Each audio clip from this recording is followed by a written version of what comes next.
Chapter 840. Whoosh! The howling wind turned into a substantial shockwave that spread out in all directions along with the blazing flames. Under the substantial shockwave, the dense fog that pervaded the entire 10th basement floor was blown away, revealing an unprecedented clear scenery on this floor that was shrouded in fog all day long. After an unknown amount of time, the howling wind finally calmed down, and the fog slowly became dense again. Standing in the distance, the adventurers of the Loki clan who were lucky enough not to be blown away spread out their arms and looked forward with trepidation. In front of them, the massive army of monsters had completely disappeared, leaving behind only a ground full of magic stones and dropped items. In the center of the ground full of magic stones and dropped items, the beautiful magic circles around Noah dimmed one by one as if nothing had happened. Who would have thought that just a moment ago, that figure was facing the charge of an army of thousands of monsters? The smile on Finn's face became a little forced. Hey, Riveria, if it's you, it shouldn't be difficult to do the same thing, right? If I can successfully use magic, it's indeed not difficult. Riveria gazed forward and smiled bitterly after a while. But, if I want to use magic of that level, I have to chant for a long time. Why? Tyogni asked with a bewildered expression. Why doesn't his magic require chanting? Magic that doesn't require chanting. AIC stared blankly at Noah, who was standing in the middle of the ground full of magic stones and dropped items. Then, Tioni exclaimed in surprise. Isn't he that interesting little brother? Finally, Tioni also discovered the true identity of the person who was practicing his basic abilities with ease in the midst of the army of monsters. Tyogni was startled as well. It's really him. What do you mean, interesting little brother? Riverio was surprised. Isn't that the person you mentioned who joined Hastia's clan and forced AIC to retreat before receiving that favor? It's him.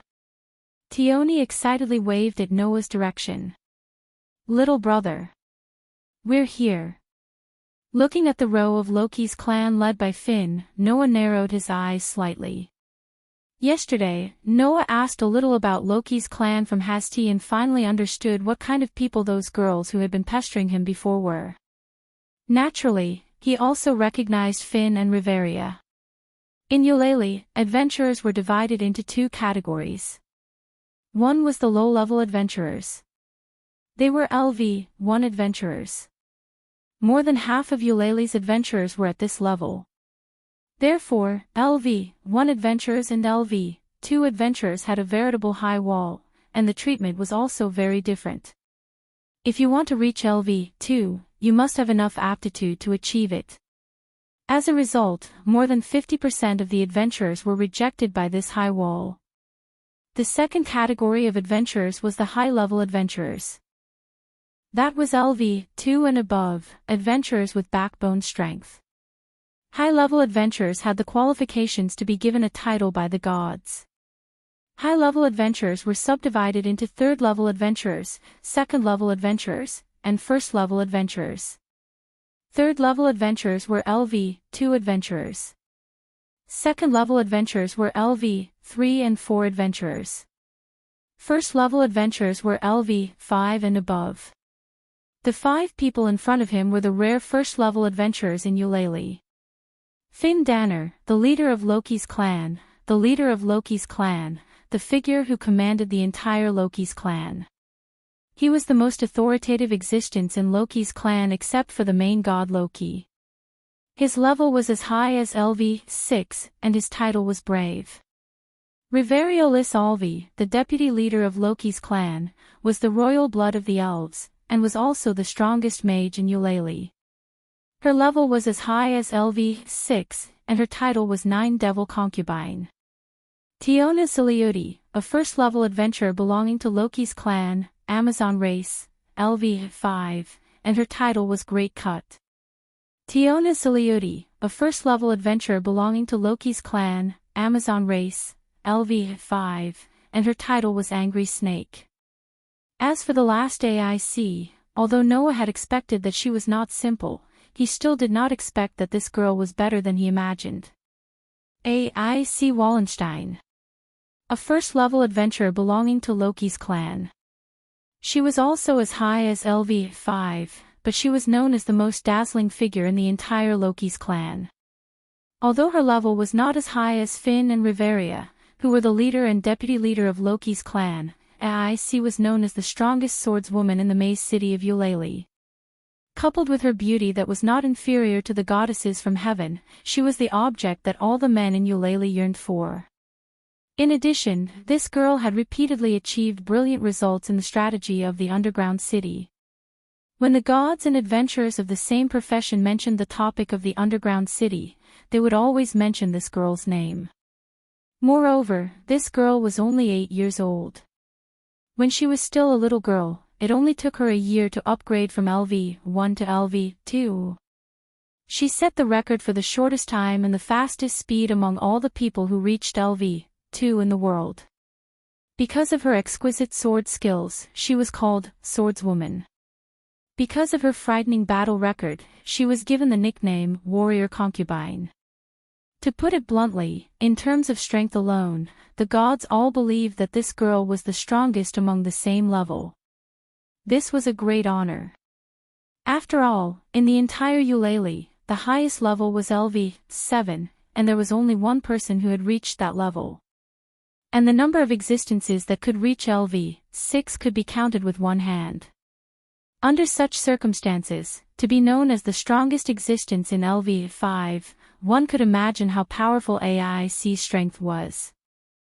Therefore, when they learned that A.I.C. was forced to retreat by ordinary people who did not receive the favor, Hestia and others were so surprised.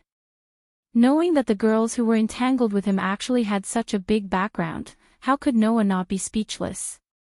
Moreover, yesterday they were entangled several times, and today they met again. What an ill-fated relationship. Noah rolled his eyes. Why is it you guys again? Tiona and Tioni also seemed to feel that they were very fated with Noah. They looked at each other, and then they laughed out loud. Under the lead of Finn, the group of Loki's family all came in front of Noah. You are the person who Loki did not hesitate to put a bounty on in order to dig into our family, right? Finn smiled at Noah. Although I have heard a lot about you from Tiona and Tioni, I only know how powerful you are after seeing you with my own eyes. No wonder A.I.C. has been thinking about you. As soon as these words fell, A.I.C., who was silently following behind, turned her head and looked at Finn. Although she did not speak, and her face was still expressionless, it gave people a "don't say strange things" atmosphere, which made Tiona, Tioni, and Riveria a little unable to help but laugh. However, with your ability, you should be able to go further down, right? Finn asked doubtfully. Why are you staying on the 10th floor? My purpose is not to earn magic stones and items. I just want to train my basic ability and try it out. Adhering to the principle of not hitting a smiling face, Noah replied helplessly. Besides, I don't have the map of the floors below. In order not to get lost, I just stayed on the 10th floor to train myself. In that case, do you want to go to the 18th floor with us? Finn invited with some enthusiasm. I still want to have a good chat with you. Maybe next time. Noah smiled and refused. Today, I just want to practice. Then I won't force you. Finn reached out his hand to Noah without any disappointment. Let's have a good chat when we have the chance. Sure. Noah also reached out his hand and shook Finn's hand slightly. Then, we will leave first. Finn turned around. Okay, let's go. The wheat-skinned Amazon sisters waved at Noah. Goodbye, little brother. It seems that we are quite fated. Let's have a good chat next time. My apologies. Riveria slowly lowered her head as a form of salute before turning around. Only A.I.C. was left. After staring at Noah for a while, she spoke softly. See you next time. Ha! Finn and the others looked at AIC in surprise, as if they were very surprised that AIC would say, "See you next time," to an outsider. AIC actually blushed for a moment. She immediately turned around and left. Finn and the others looked at each other and smiled before following her. Looking at the slowly leaving Eulalie's famous group of adventurers, Noah shook his head. This is another level of entanglement, right? Chapter 841. The sun rose from the east and set in the west, and the day passed quickly. The birds slowly flew towards the direction of the forest. The sky gradually darkened. The clouds were dyed a gorgeous crimson, and dusk enveloped the bustling labyrinth city. It was a sign that the day was coming to an end. At this time, most of the adventurers in the dungeon had returned, and the entrance of the Tower of Babel was bustling with activity. Since there was only one entrance to the dungeon, the adventurers who returned from the dungeon would naturally join the other adventurers and leave together. Surprisingly, Noah was also among them. Perhaps it was because they had been fighting in the dungeon for a whole day that they could finally relax. In the central square of the Tower of Babel, the adventurers who came out of the dungeon were all clamoring and making noises. Noah, who was walking among them, was receiving the attention of the surrounding adventurers. Some of them even sneered at him. "Is that the man who was wanted by Loki's family yesterday? I wonder what he did to be wanted by Loki's family. I thought he was someone great, but it seems like he's just a rookie. Really, he doesn't even have a piece of decent equipment." Indeed, compared to the adventurers who were more or less equipped, Noah was very shabby. That was because Noah did not have a single weapon on him. He was even wearing the ordinary clothes that were warm in winter and cool in summer. Entering the dungeon required risking one's life, and very few adventurers would enter without any equipment. Even the rookies who had just entered the dungeon would wear some cloth clothes with some defensive properties. They would either carry a sword or a saber on their back.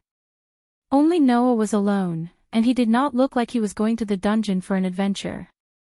Instead, he looked like he was going for a stroll. Naturally, he would be mocked by the adventurers. It was a pity that if the adventurers knew that Noah wasn't wearing anything because he didn't need to be serious about the dungeon and because he had a piece of dimensional storage equipment that could store any item, they wouldn't be able to laugh about it. After all, the adventurers had never even heard of spatial equipment or whatnot. Ignoring the adventurers who were acting like clowns, Noah walked out of the Tower of Babel and stopped. He turned his head and looked at the top of the Tower of Babel that he could not see the top of. In the morning, Noah had encountered the inexplicable burning gaze here. "Who is it?" Noah frowned slightly. "I'll go back and try to ask Hestia." With this idea in mind, Noah lifted his feet again and walked towards one of the 8 streets that converged at the central square. West Street, not far from the central square of the Tower of Babel, there was an ordinary 2-story house that was neither too small nor too tall. Noah, who came from the central square, separated himself from the crowd and came to the side of the house. There was a doorstep in front of the house. It was not the kind of house that was built directly on the ground. Instead, it was built on a stone platform that was as tall as a person. Therefore, the door of the house was on the stone platform, and it was taller than the people walking on the street. One had to walk up the stone stairs on the side to get to the door. Noah walked up the stone stairs with his back facing the street that was about 1 or 2 meters shorter than him. He came to the door and knocked. "Hestia, I'm back." As soon as he knocked on the door, a series of hurried footsteps came from inside the house. Soon, the door was flung open. Hestia, who was still holding a book in her hand, welcomed Noah with the brightest expression. Her lovely face was full of joy. "Welcome back, Noah." Although Hestia was not a dignified goddess in all aspects, it had to be said that she was very approachable. Being greeted by a cute goddess with a happy smile, anyone would be in a good mood, right? Anyway, Noah couldn't help but put on a smile. Yesterday, after leaving Hephaestus's place, Noah and Hestia found such a house and bought it with a large sum of money. The currency in this world was a kind of coin called Varus. That kind of coin was made of gold. Of course, every Varus was not a gold coin. How inconvenient would that be? Among the gold coins called Varus, there were smaller denominations of 100 Varus and larger denominations of 1,000 Varus. The value was different. For example, the house that Noah and Hestia lived in cost a lot of gold coins. Therefore, buying this house could be said to be a huge investment. At the very least, Noah bought it after smashing a gold brick that was bigger than a brick. Although it was just an ordinary house and was not very luxurious, it was enough for only Noah and Hestia to live in it. Today is your first time in the dungeon. Why did you stay for a whole day? While pulling Noah into the house, Hestia closed the door behind her and kept yelling at Noah. I'll be very worried if I stay here alone. Didn't I tell you that I'm just going to try my hand and understand the situation in the dungeon? At most, I'm going to train my basic abilities. I won't do anything else. Noah took off his knee-length coat and threw it on the sofa before sitting down. Besides, you said that with my abilities, if I could go back and forth in a day, I won't be able to go deep into the dungeon even if I want to. So, aren't you worried at all? In the end, I'm still worried, Hestia said as she puffed up her cheeks. This isn't the past. In the past, I only needed to hide in my room and read books. Now, even if I can hide at home and read books, my heart will still beat faster when I know that my child is in a dangerous place. That's not right. It's normal for my heart to beat faster. Or is it that the hearts of the gods in this world don't beat when there's nothing going on? Thinking of this, Noah couldn't help but look at Hestia's chest, but he only saw a pair of abnormally full peaks. The corners of his eyes twitched, and he hurriedly shifted his gaze away. Anyway, I just honed my basic abilities on the 10th floor today. Other than that, I didn't do anything else. The 10th floor. Hestia looked a little hesitant. With your abilities, level 10 is very safe. But as an adventurer, I went straight to level 10 on my first day in the dungeon. If it weren't for you, I would have been scared silly. Is it okay? Level 10 is still the upper level, isn't it? Many LV-1 adventurers have formed teams to go there, Noah said. Oh right, I also met those little girls from Loki's clan. I also saw Hero and Gomog. Loki's clan again. Hasn't Loki given up on poaching you? Hestia raised her eyebrows and placed her hands on the table in front of the sofa. Her face was less than 5 centimeters away from Noah as she stared at Noah fiercely. You weren't deceived, right? Am I right? You overreacted. Noah smiled wryly and pushed Hestia's face away. I just said hello. Really? Hestia stared at Noah through the gap between Noah's hands that were on her face. You can't lie to me. I said, if I really wanted to join another clan tribe, I wouldn't have chosen to join yours in the first place, Noah said snappily. Your worries are unnecessary. Only then did Hestia smile like the sun had cleared up after the rain. She even called out in high spirits. Then let's upgrade our ability points. Hearing that, Noah nodded and looked forward to it. Although he had only tempered himself for a single day, Noah had fully utilized his strength to the fullest on that day. How much would this increase the proficiency of his basic abilities? Noah was more or less looking forward to this. At the very least, it would let Noah know how fast he could grow, right? Chapter 842. The house Noah and Hestia lived in was 2 stories high, but in fact, it was only 1 story. It was just that this story was relatively spacious. After entering through the door, they arrived at the hall. In the hall, there was a kitchen, a bathroom, and a washroom. Facing the hall, there were 3 doors. They were Noah's and Hestia's rooms, and the last one was empty. At this time, in Hestia's room, Noah was lying on the soft bed with his arms bared. His back, which was engraved with a furnace and complicated dark characters, was exposed. After letting Noah lie on her bed, Hestia jumped on Noah's back and sat directly on top of Noah's body. Feeling the almost negligible weight and the wonderful touch, Noah rolled his eyes. Isn't this Lolita goddess giving out too many benefits? On the other hand, she didn't have any self-awareness at all. Instead, she took out a needle from somewhere. Noah, who saw this scene, frowned slightly. Hey, Hestia, do I need to use divine blood as a medium every time I update my ability value? After the gods engraved the grace on the children of the lower realm, they could extract experience points from the children who had received their grace and turn them into nourishment to draw out the possibilities within their bodies. However, this process needed to be carried out continuously. For example, although Noah had honed his basic abilities for a whole day in the dungeon, his ability value had not changed, and he himself had not been strengthened. Only when Hestia extracted the experience points from Noah's body and drew out the possibilities in his body, would Noah's ability value change, and his power would also be strengthened. This process was called updating ability value. Noah had thought that he would no longer need to use divine blood as a medium to update his ability value. But looking at Hestia's expression, it seemed that this was not the case. Of course, Hestia nodded. Only with God's blood as a medium will the sacred text engraved on your body have an effect. Otherwise, it will just be some ordinary text. Only with God's blood as a medium can we extract experience from your body, turn it into your nourishment, and change your growth. If that's the case, wouldn't I have to keep pricking my finger? Noah's frown deepened. Don't you feel any pain? Hestia was slightly startled, but she immediately revealed a gentle smile.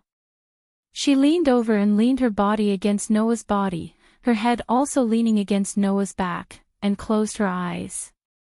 Noah is really a gentle and good child, but you don't have to worry.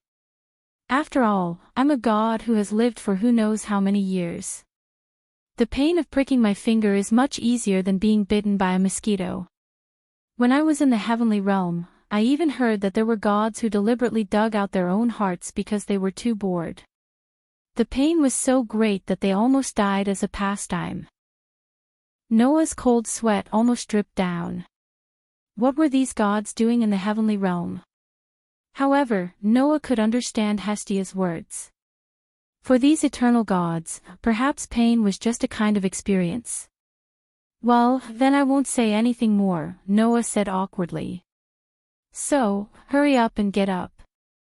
How lacking was this god's self-awareness? Didn't she know that leaning her whole body on his back would lead to serious consequences? At the very least, Noah couldn't remain calm when he felt the full thing pressing against his back. I still want to rub against Noah's body. Although she said this, Hestia had already gotten up, and her puffed-up cheeks gradually disappeared. Then, I'm going to start. After that, Hestia slightly pricked her finger with a needle, and a drop of blood oozed out from her finger. And indeed, just as Hestia said, she didn't even frown. She didn't feel any pain at all and directly dripped the drop of blood from her hand onto the ground. Splash! The familiar sound of water falling into the water sounded. Clang! A faint blue light like a wave of water bloomed from the engraving on Noah's back. The sacred characters seemed to be endowed with life and jumped in the faint blue light. Hestia treated them as if they were treasures. Her fingers slid over the jumping black characters, and the sacred characters began to change. It didn't take long for a new ability value to appear in front of Hestia. Noah Dole LV. 1 power, I, 0, D, 528, durability, I, 0, D, 566, dexterity, I, 0, D, 545, agility, I, 0, D, 573, magic power, I, 0, F, 350, magic skill, protection from the world, permanent skill. Equal to luck. Events that were directly related to luck would eventually lead to the most favorable outcome. When Noah's new ability value appeared in front of Hestia in the most direct way, Hestia's pair of pupils trembled fiercely. Staring at the new ability value, Hestia repeatedly confirmed that there was no mistake. She couldn't help whispering, "Are you kidding me?" Hearing Hestia's voice, Noah, who was lying under Hestia, was puzzled. "What's wrong?" Only then did Hestia come back to her senses, but she couldn't say a word. Because Hestia really didn't know what to say. The proficiency increased by more than 2,500 points. This was something that had never happened before. Although Hestia hadn't engraved grace on other people, and she didn't know how much the proficiency of other people's basic abilities increased, she knew that this level of improvement was absolutely shocking. As for why, Hestia had heard more than once that the members of Hephaestus's clan complained that it was too difficult to increase their ability value. It was even difficult to increase the proficiency by more than 20 points at a time. And Hephaestus's ability value was only updated once every 1 or 2 weeks, or even once every 1 or 2 months. Noah's ability value had only been engraved yesterday and was updated today. There was a gap of 1 day in between. However, the proficiency increased by more than 2,500 points. This was not normal. It was really not normal. Although Hestia thought that Noah's ability value should increase faster in the early stage, that was because she thought that with Noah's strength, he could kill a lot of monsters and accumulate experience points. However, when the strength of the opponent was equal to or stronger than the person, it was the easiest way to gain experience points, and it was easier to increase the proficiency of various basic abilities. Therefore, for people who were already strong, no matter how many weak monsters they defeated, it was not very helpful to increase their ability value. Otherwise, more than half of the adventurers couldn't cross the high wall from LV1 to LV2. Although Noah was only LV1, his strength was definitely above that. Otherwise, it was impossible for him to force Aeth, who was LV5, to retreat before receiving the grace. In such a case, even if a large number of monsters were killed, it would not accumulate to such an exaggerated extent. In this way, there was only one explanation. The possibility. Hestia's voice trembled slightly. The possibility hidden in his body, even if it is only a little, can reach such a terrible degree. The grace of God was originally used to draw out the possibility in the human body. Then, no matter how small the possibility of being drawn out was, if the possibility itself was extremely large, compared to others, the small possibility of being drawn out was still extremely large. Therefore, even if the possibility of Noah being drawn out was very small because of his strength, it was still many times larger than others. When she first met Noah, Hestia knew that she had found a treasure. Only now did Hestia realize how big this treasure was. She was so excited that she threw herself on Noah without hesitation. "Wow! I love you so much. Noah! Didn't I tell you not to hug me so easily?" Chapter 843. The total increase in proficiency is more than 2,500 points. Noah nodded as he read the ability value chart that Hestia had translated and copied down. Noah, who was new to the dungeon, did not know that other adventurers would not be able to increase their proficiency by more than 20 points in 1 or 2 weeks, or even 1 or 2 months. Noah did not feel anything about the increase in proficiency. Perhaps Hestia felt that the reason for such a terrifying growth was because of the possibility of Noah's body being in her body. In fact, part of the reason was that Noah had been training at an extremely high frequency all day.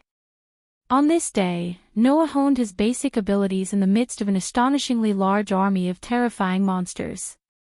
Everyone knew that the more frequently a basic ability was used, the more proficiency it would increase. Therefore, after an entire day, Noah, who was in such an extreme state of training, naturally increased his proficiency in basic abilities at an extremely fast rate. In addition, whenever the monster army was about to pile up to the point where it could affect the actions of both sides, Noah would use the magic cannons to clear the area. As a result, he earned a lot of EXP, which he turned into nourishment for the improvement of his basic abilities. The combination of various factors allowed the proficiency of his basic abilities to increase at an astonishing rate. Of course, today was only a day of practice. To be honest, the monsters on the 10th level of the dungeon were too easy for Noah. If he could train in the middle, lower, or even deeper levels, his proficiency would only increase faster. There was no reason for it to slow down. At this rate, in 2 or 3 days, I should be able to reach S stage in all proficiency, right? Although it would be harder to increase the proficiency of his basic abilities at the later levels, Noah was only practicing on the 10th level. He would train in the deeper levels of the dungeon later, so his proficiency would not slow down. Therefore, Noah was confident that he could complete the upgrade to S stage in 2 to 3 days. Little did he know that Hestia was looking at Noah strangely when she heard that. Reaching S stage in all proficiency. Perhaps no one in the whole world had ever done that. After all, the further one progressed, the slower the rate of increase. By the time one reached S stage, it was basically impossible to increase one's proficiency. If one were to raise a single basic ability to S stage, there were quite a number of people who could do it. But to reach S stage in all proficiency. At least, Hestia had never heard of such a thing. The difficulty was probably not even comparable to leveling up. Noah, who didn't notice the strange expression on Hestia's face, stood up and slightly clenched his fist. Then, he punched out. Ho! A strong gust of wind suddenly shook with Noah's punch. It rolled away at the end of Noah's fist, as if a small tornado had blown past, causing the curtains and sheets to flutter in the wind. Noah could not help but smile when he felt the strength of the punch. It's at least doubled.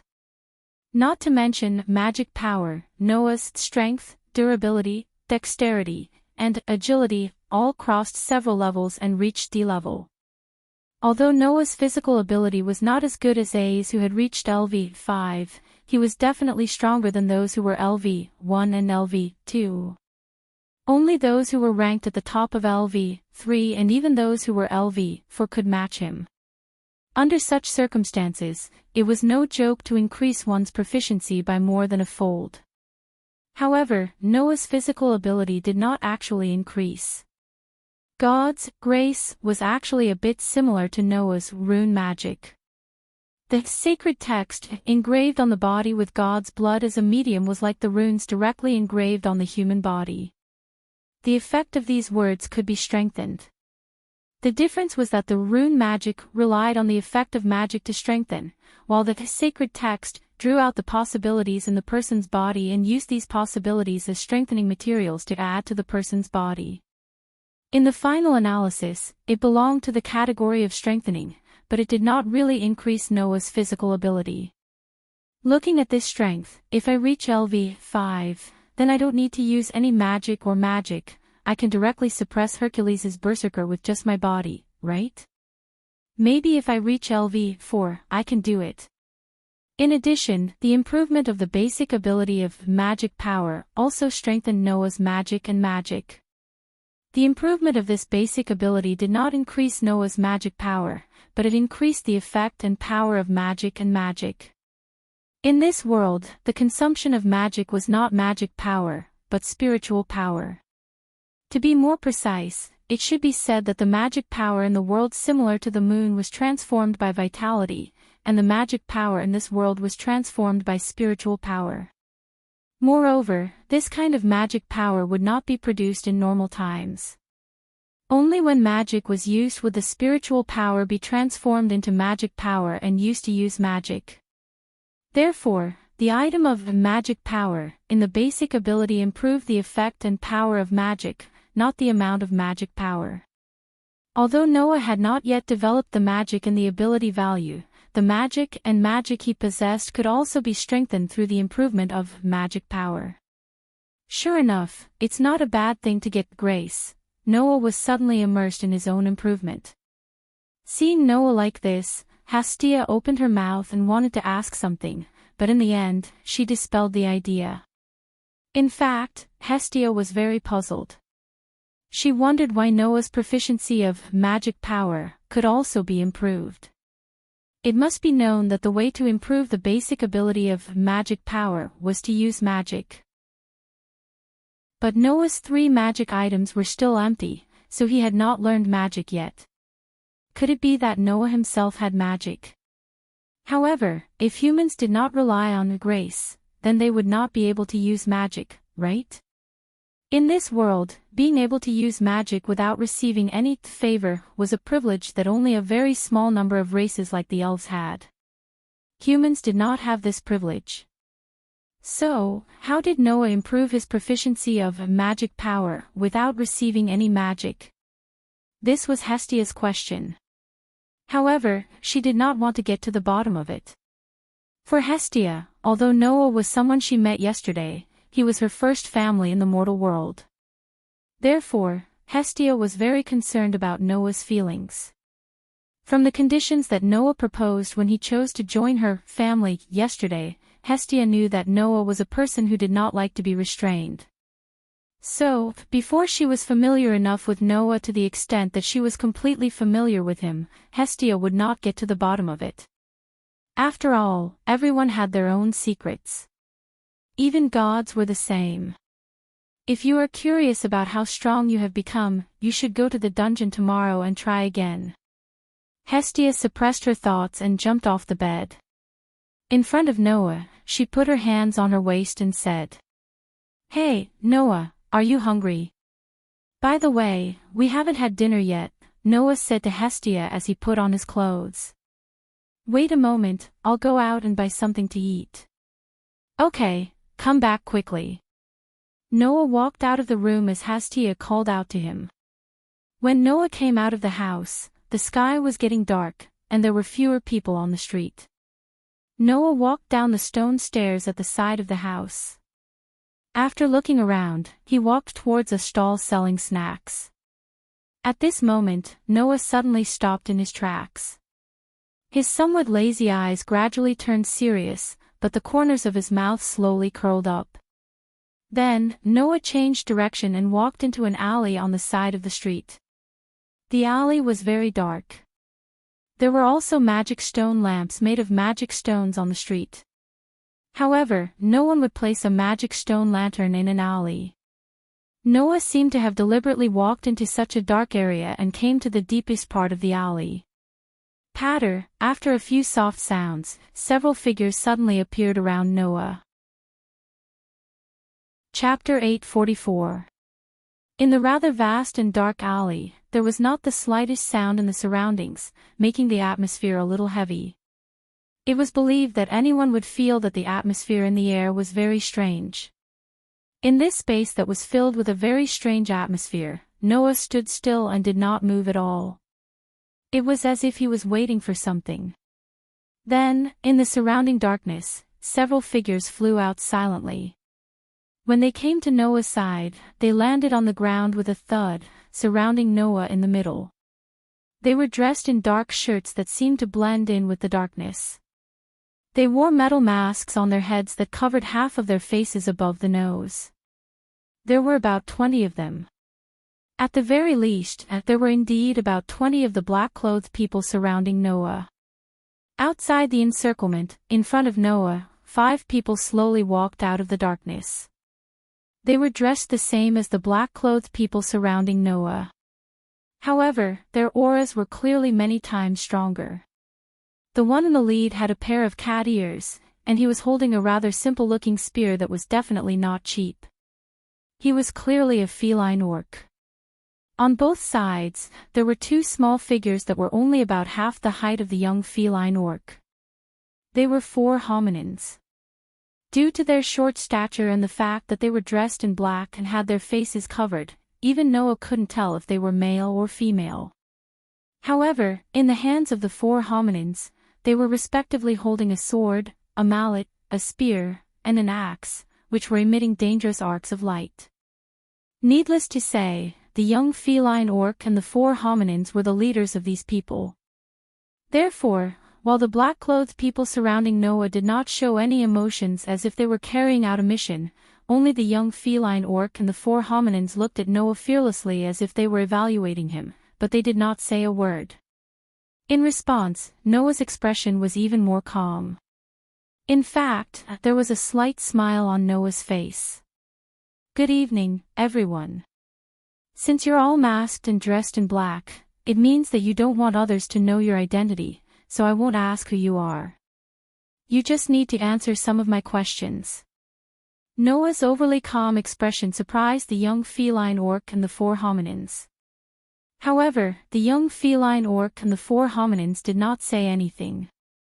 However, the part of their mouths that was not covered curled up slightly in a condescending manner, and they maintained a disdainful attitude towards Noah's words. Oh. Seeing this, Noah was not angry. Instead, he was delighted. "Since you're so disdainful of me, it means that you know some information about me to a certain extent. For example, I'm just a LV1 newbie or something." The expressions of the young feline orc and the 4 hominins changed. This made Noah curl his lips into a smile. "Looks like I'm right. This also proves that you're not a robber or violent group. You're here for me, right?" The expressions of the young feline orc and the 4 hominins gradually darkened, and they even became a little displeased. "You came out without saying anything. Wouldn't that expose any information?" Noah's expression became sarcastic. "How naive. Which idiot taught you guys?" As soon as this sentence was said, not only the young feline orc and the 4 hominins, but also the people in black around them exploded with anger. "Bastard!" The young feline orc finally could not help but spit out words that were full of murderous intent. "Are you insulting our goddess? Your goddess?" Noah could not help but laugh. "So that's how it is. You guys are really from some clan tribe, huh? And the main god is a woman. Thank you so much for the information." At this moment, the young feline orc's expression became completely displeased. Even a fool would know that Noah's words were just a formality. "Then, let me guess." The expression on Noah's face disappeared little by little. "You should be sent by one of the goddesses on the Tower of Babel to stop me, right?" Noah had just arrived in this world. Although he had caused quite a commotion when he came to this world yesterday, it should not be to the extent of making enemies. Besides, Loki also said that she would be responsible for shutting up the goddesses who had been seen naked by Noah.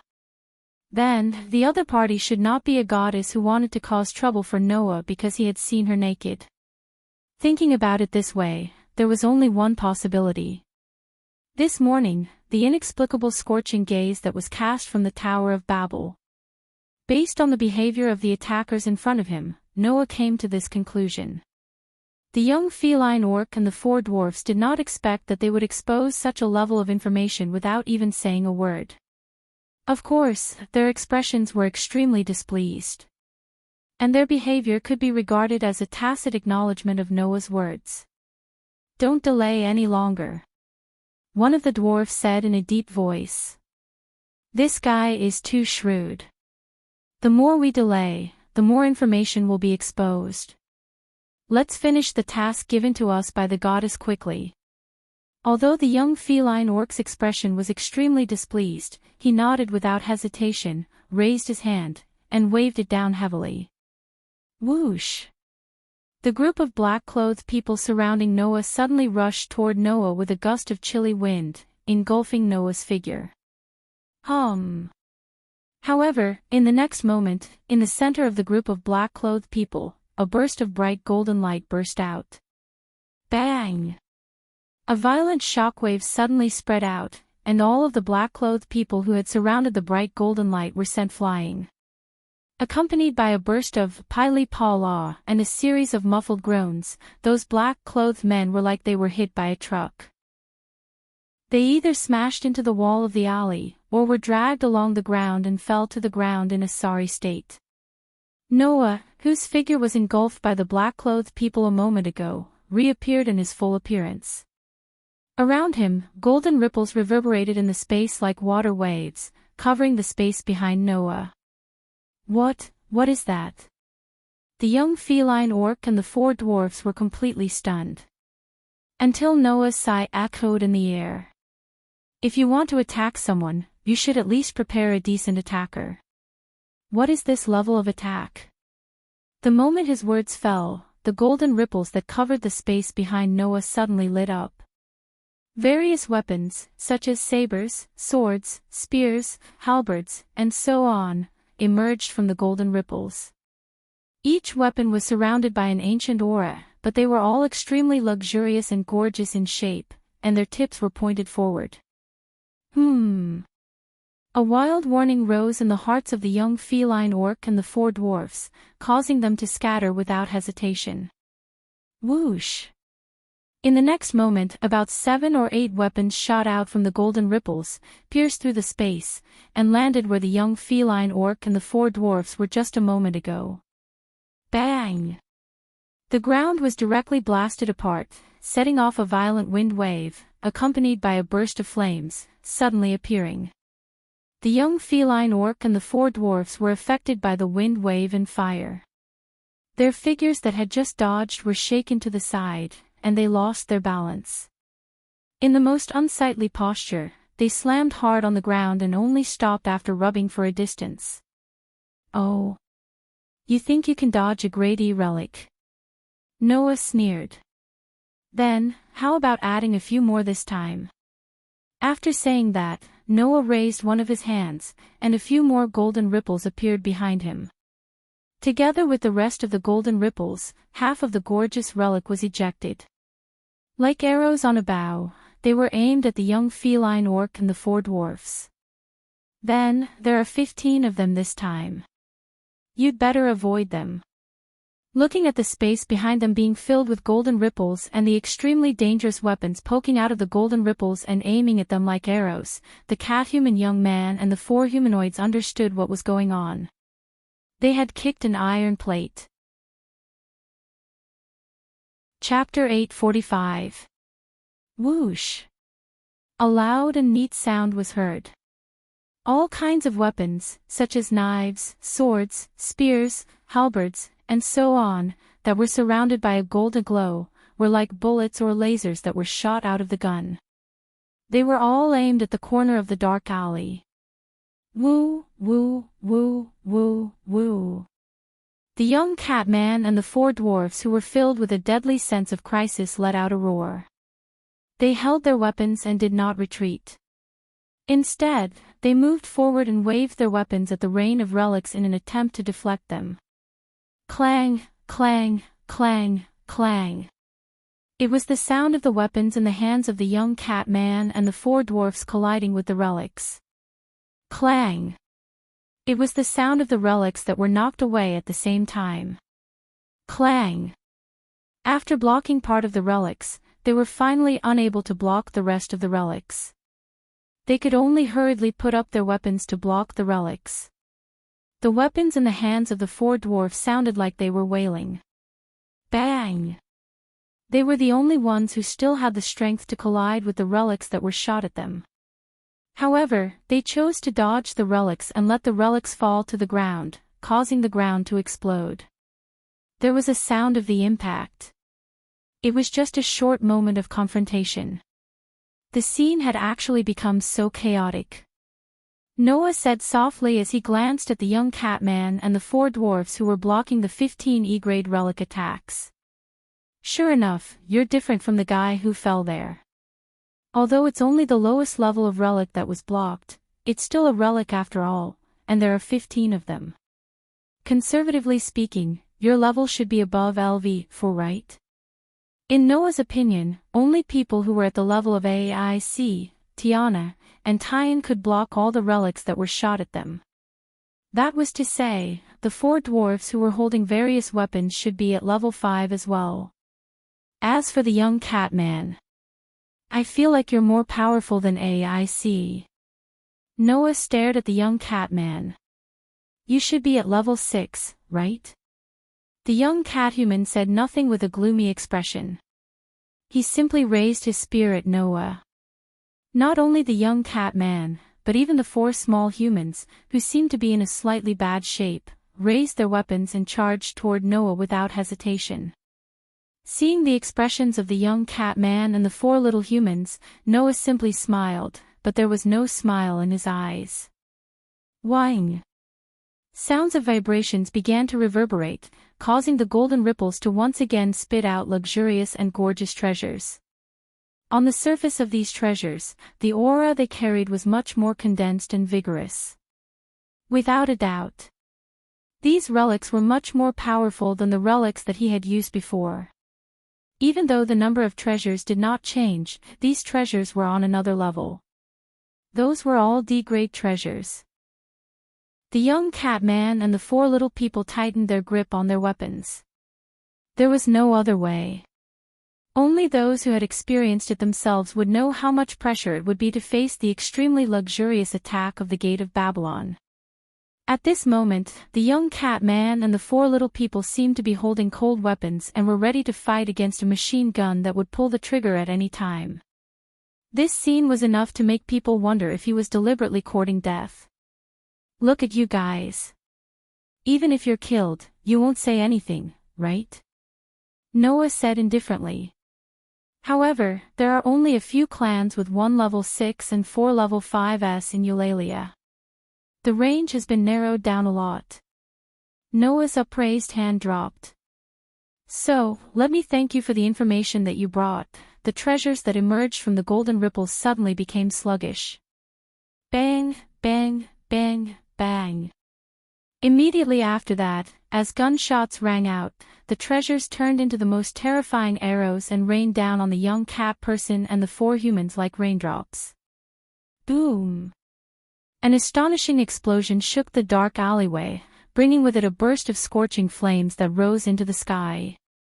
Many people on the street near the alley heard the explosion, causing many people on the street to look at each other and whisper to each other. There were even many adventurers who began to move in the direction of the explosion and the blazing fire rising from it. As for the rest of the ordinary residents, although they were noisy and restless, they were not surprised at all. After all, this was Eulalia, the most lively city in the world where many clans of the god gathered. If there were clans, naturally, there would be all kinds of disputes. Therefore, Eulalia never lacked disputes. What it lacked was peace. The golden ripples that filled the space behind him slowly shrank and disappeared. Noah stood at the spot where he hadn't moved a single step since the beginning. He looked around at the men in black who were lying on the ground before he raised his eyes and looked ahead. The 4 dwarfs who were holding all kinds of weapons were lying on the ground with wounds all over their bodies. Their bodies trembled slightly as if they were trying to get up, but they were unable to do so. Paw! With a crisp sound, the young cat-human knelt on the ground with one knee. The long spear in his hand was also stabbed into the ground beside him, and the young cat-human used it to support his body. Although the young cat-human was not covered in wounds like the 4 dwarfs, the young cat-human's clothes were torn, and the skin under the cracks was bleeding. It could be said that he was dripping with blood. There was a trace of blood at the corner of the young cat-human's mouth. Through the 2 holes in the mask that covered half of his face above his nose, he stared at Noah and said in a deep voice, "You showed mercy." Hearing this, Noah curled his lips. If the premise is that all of you must die in the end, then it can indeed be considered as being merciful. Why? The young cat-human stared at Noah. Why didn't you kill us? Why? Noah looked at the young cat-human with a half-smile. Do you want to die? The young cat-human did not continue the topic. He only laughed coldly. Don't think that you can get any information from me. Hearing the young catman's words, Noah didn't even look at him. Instead, he turned around and left. Really, you can't learn your lesson. After saying this, Noah walked out of the alley without hesitation. He did not even look back. The cat-human youth looked at the black-clothed people lying on the ground, then looked at the 4 humanoids who were struggling to get up. He lowered his head and bit the corner of his mouth until it started to bleed. Really can't learn your lesson. The young cat-human understood this sentence. This was because Noah had said it before. If they hadn't said anything, nothing would have been exposed. Noah, you must have gotten enough information, right? Damn it, in the dark alley, only the young cathuman's regretful voice could be heard. Noah, who came out of another alley, saw that the street had become a little more lively. He turned his head and looked in a direction.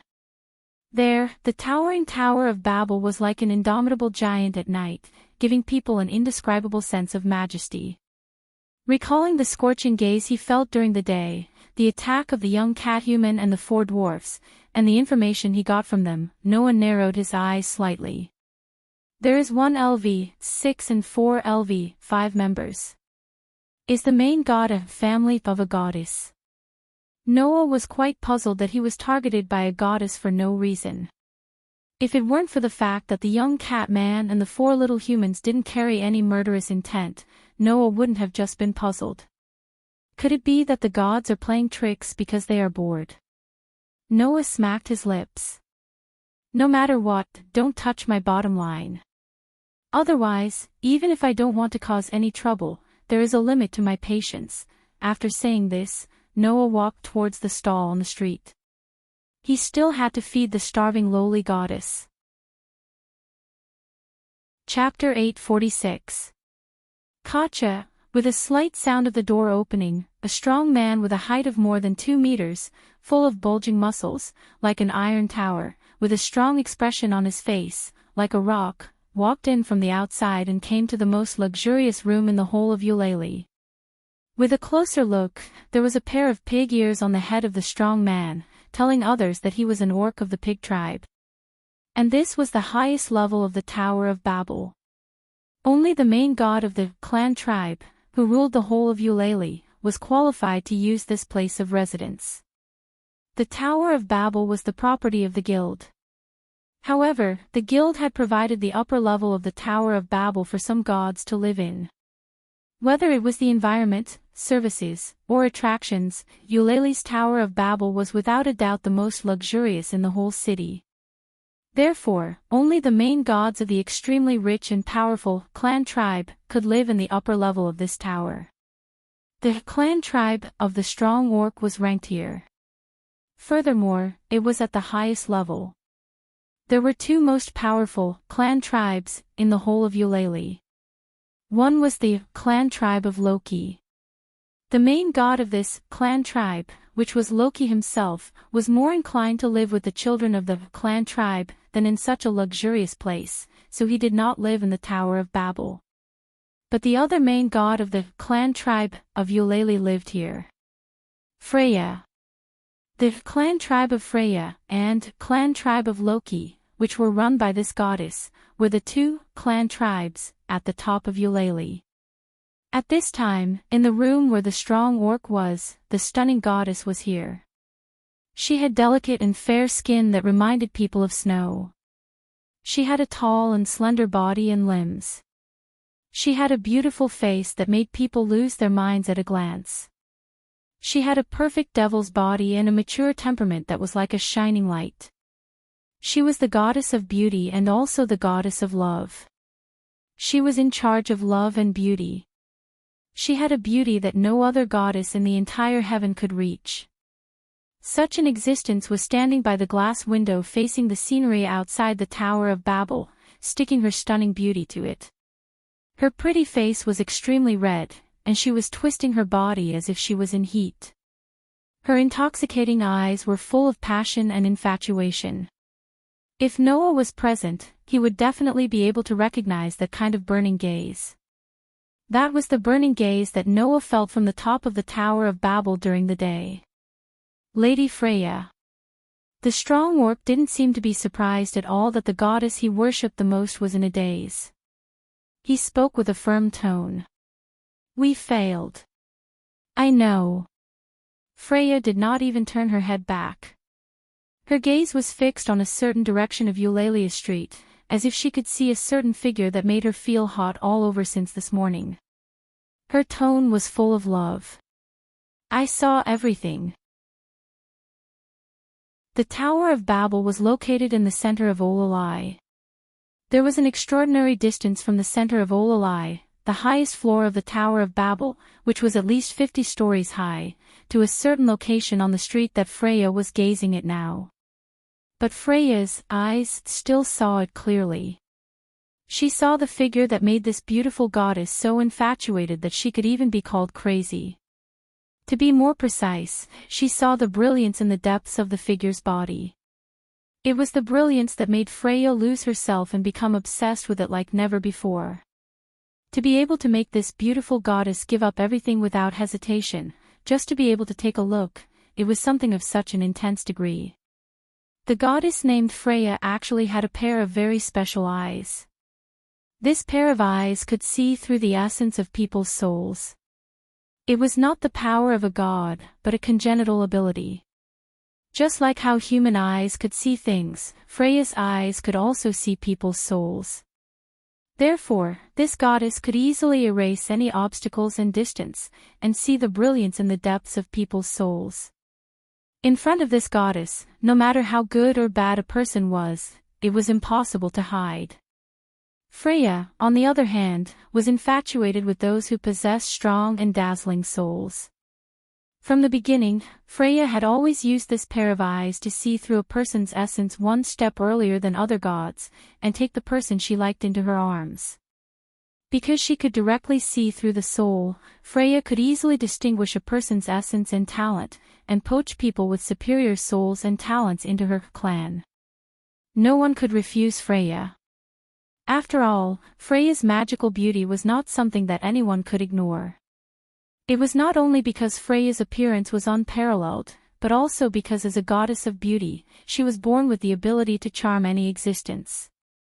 Even a god would not be able to resist this charm. It was precisely because of this that the members of Freya's clan were all heroes in ancient times, and their strength was fundamentally different from others. This was why Freya's clan occupied a place at the top of this labyrinth city. Loki also knew that Freya's eyes had this power, and every time he secretly cursed it as the most damned cheating ability. And this time, Freya saw through Noah's essence more than anyone else. Therefore, Freya was infatuated, intoxicated, and even about to go crazy. It's really. Freya reached out and pressed on the glass window, as if she wanted to tightly hold on to the figure that haunted her dreams, and murmured as if intoxicated. It's so beautiful. Noah's soul was a domineering existence that even the daybreak star pattern could not activate, materialize, and turn into a weapon. Instead, an external weapon became a part of the soul. Noah's soul was something that even Gaia and Alea claimed that no one could compare to. Even Bio and Draeger's consciousness that resided in Noah's soul was called contaminated. They even tried their best to persuade Noah to never let it be tainted by anything else, the purest existence. In addition, Noah still had the essence that would stand behind him no matter which world he was in, supporting him. As the darling of each world, he was the only one who could enter the space between worlds. Who else could have a soul purer and more dazzling than Noah's? It had been hundreds of millions of years since Freya was born. During this time, she had seen the dazzling souls of many heroes that were worshipped by everyone in the world. However, Freya could say without hesitation that even if all the souls she had seen in hundreds of millions of years were added together, they would not be as dazzling as Noah's soul. It was definitely the most dazzling and pure soul that Freya had ever seen. Freya was also confident that from now on, she would never see a soul that was more dazzling than this. No, a soul that was even a little bit more dazzling than this. Undoubtedly, he is only LV1, but even LV6, for LV5S, 7LV4S, and 13LV3S could not do anything to him. What a dazzling and powerful man. When she thought of the moment when Noah showed his power through her eyes, and the dazzling brilliance that his soul emitted, Freya clamped her legs tightly, desperately enduring the heat from her lower abdomen. For Freya, who loved pure and dazzling souls, nothing could attract her more than Noah. I always thought that the life of a god was more precious than the life of a mortal, but for you, I can finally confidently shout that even if I lose my life, I only hope that you will look at me." Freya murmured to herself with a fanatical tone, as if she was talking to her true love. "So, I love you, you must be the goddess of love and beauty, Freya." However, not all love was beautiful. As the goddess of love, Freya had both the beauty and ugliness of love, the positive and negative divinity of both. The unrestrained and cruel goddess of beauty. This was the essence of the goddess named Freya. "You must be mine.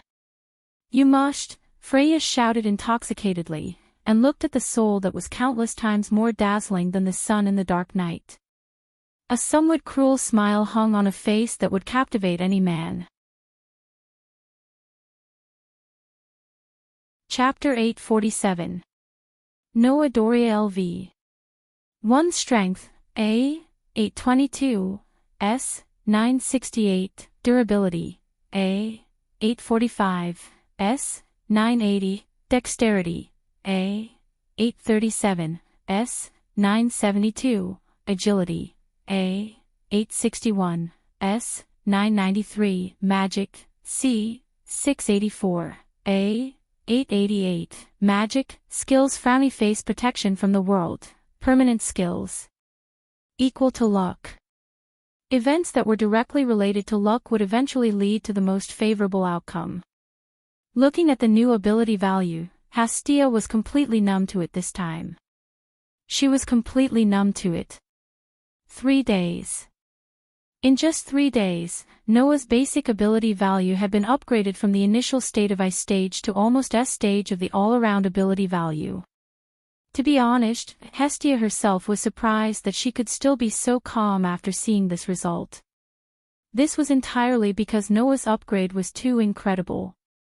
In just 3 days, he had improved to the point where he was close to S stage in all ability points. Other people might not be able to upgrade one of their basic abilities to S stage in 3 years. Clearly knowing this, Hastia couldn't feel a trace of surprise at all, which proved how much of an impact Noah's ability value had on Hastia in the past 3 days after he had upgraded it several times. Here you go. After translating the sacred text of the ability value into the common language, Hestia handed the paper with the status of the ability value to Noah. Her tone was somewhat helpless.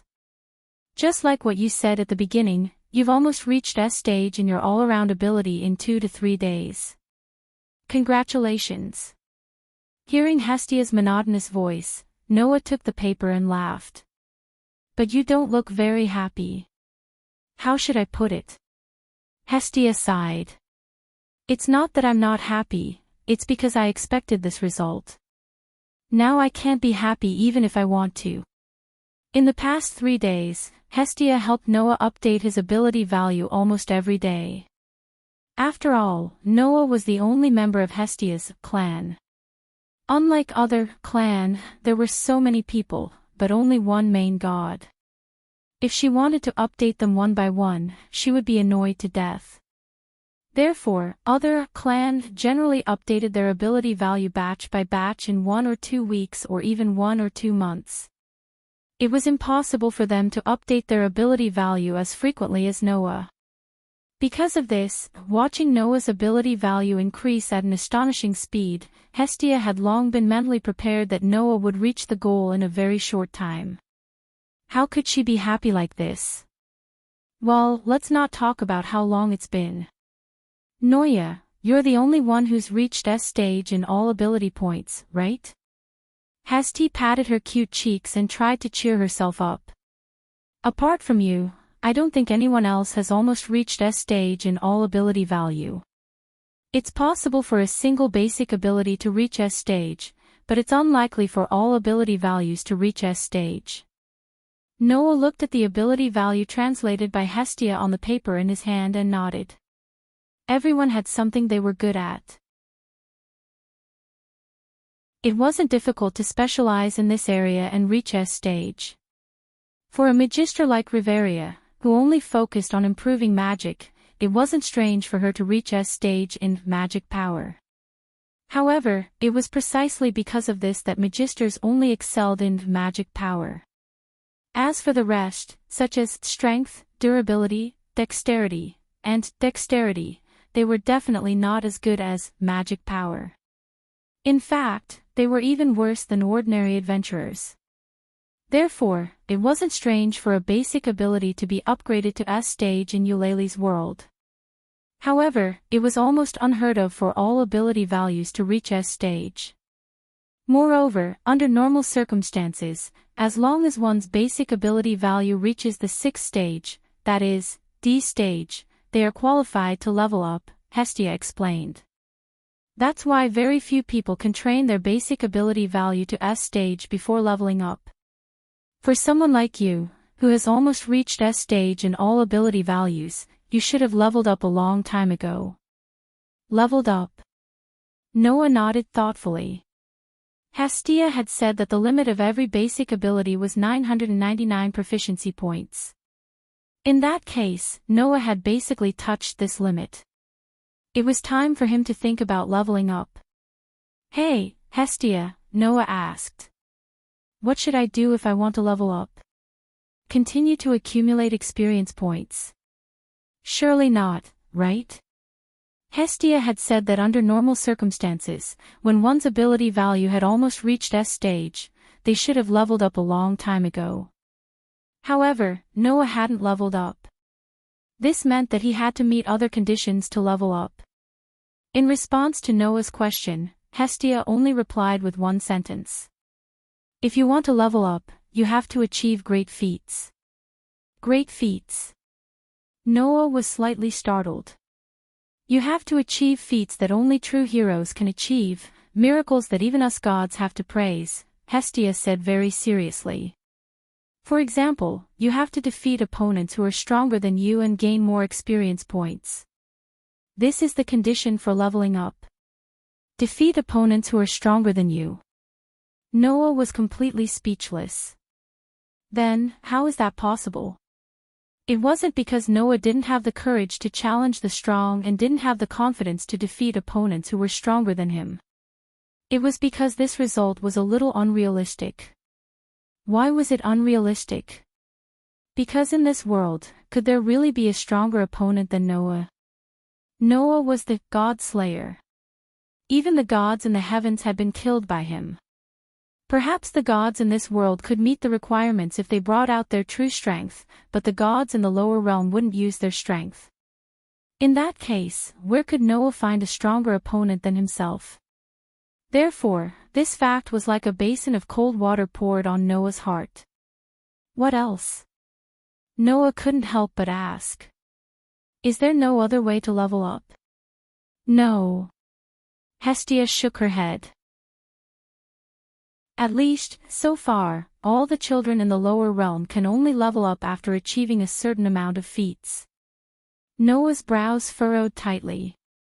Now, this was troublesome. Noah didn't expect that he would encounter such a problem in this world. Could it be that in this world, he couldn't achieve the goal of leveling up? Noah finally began to worry.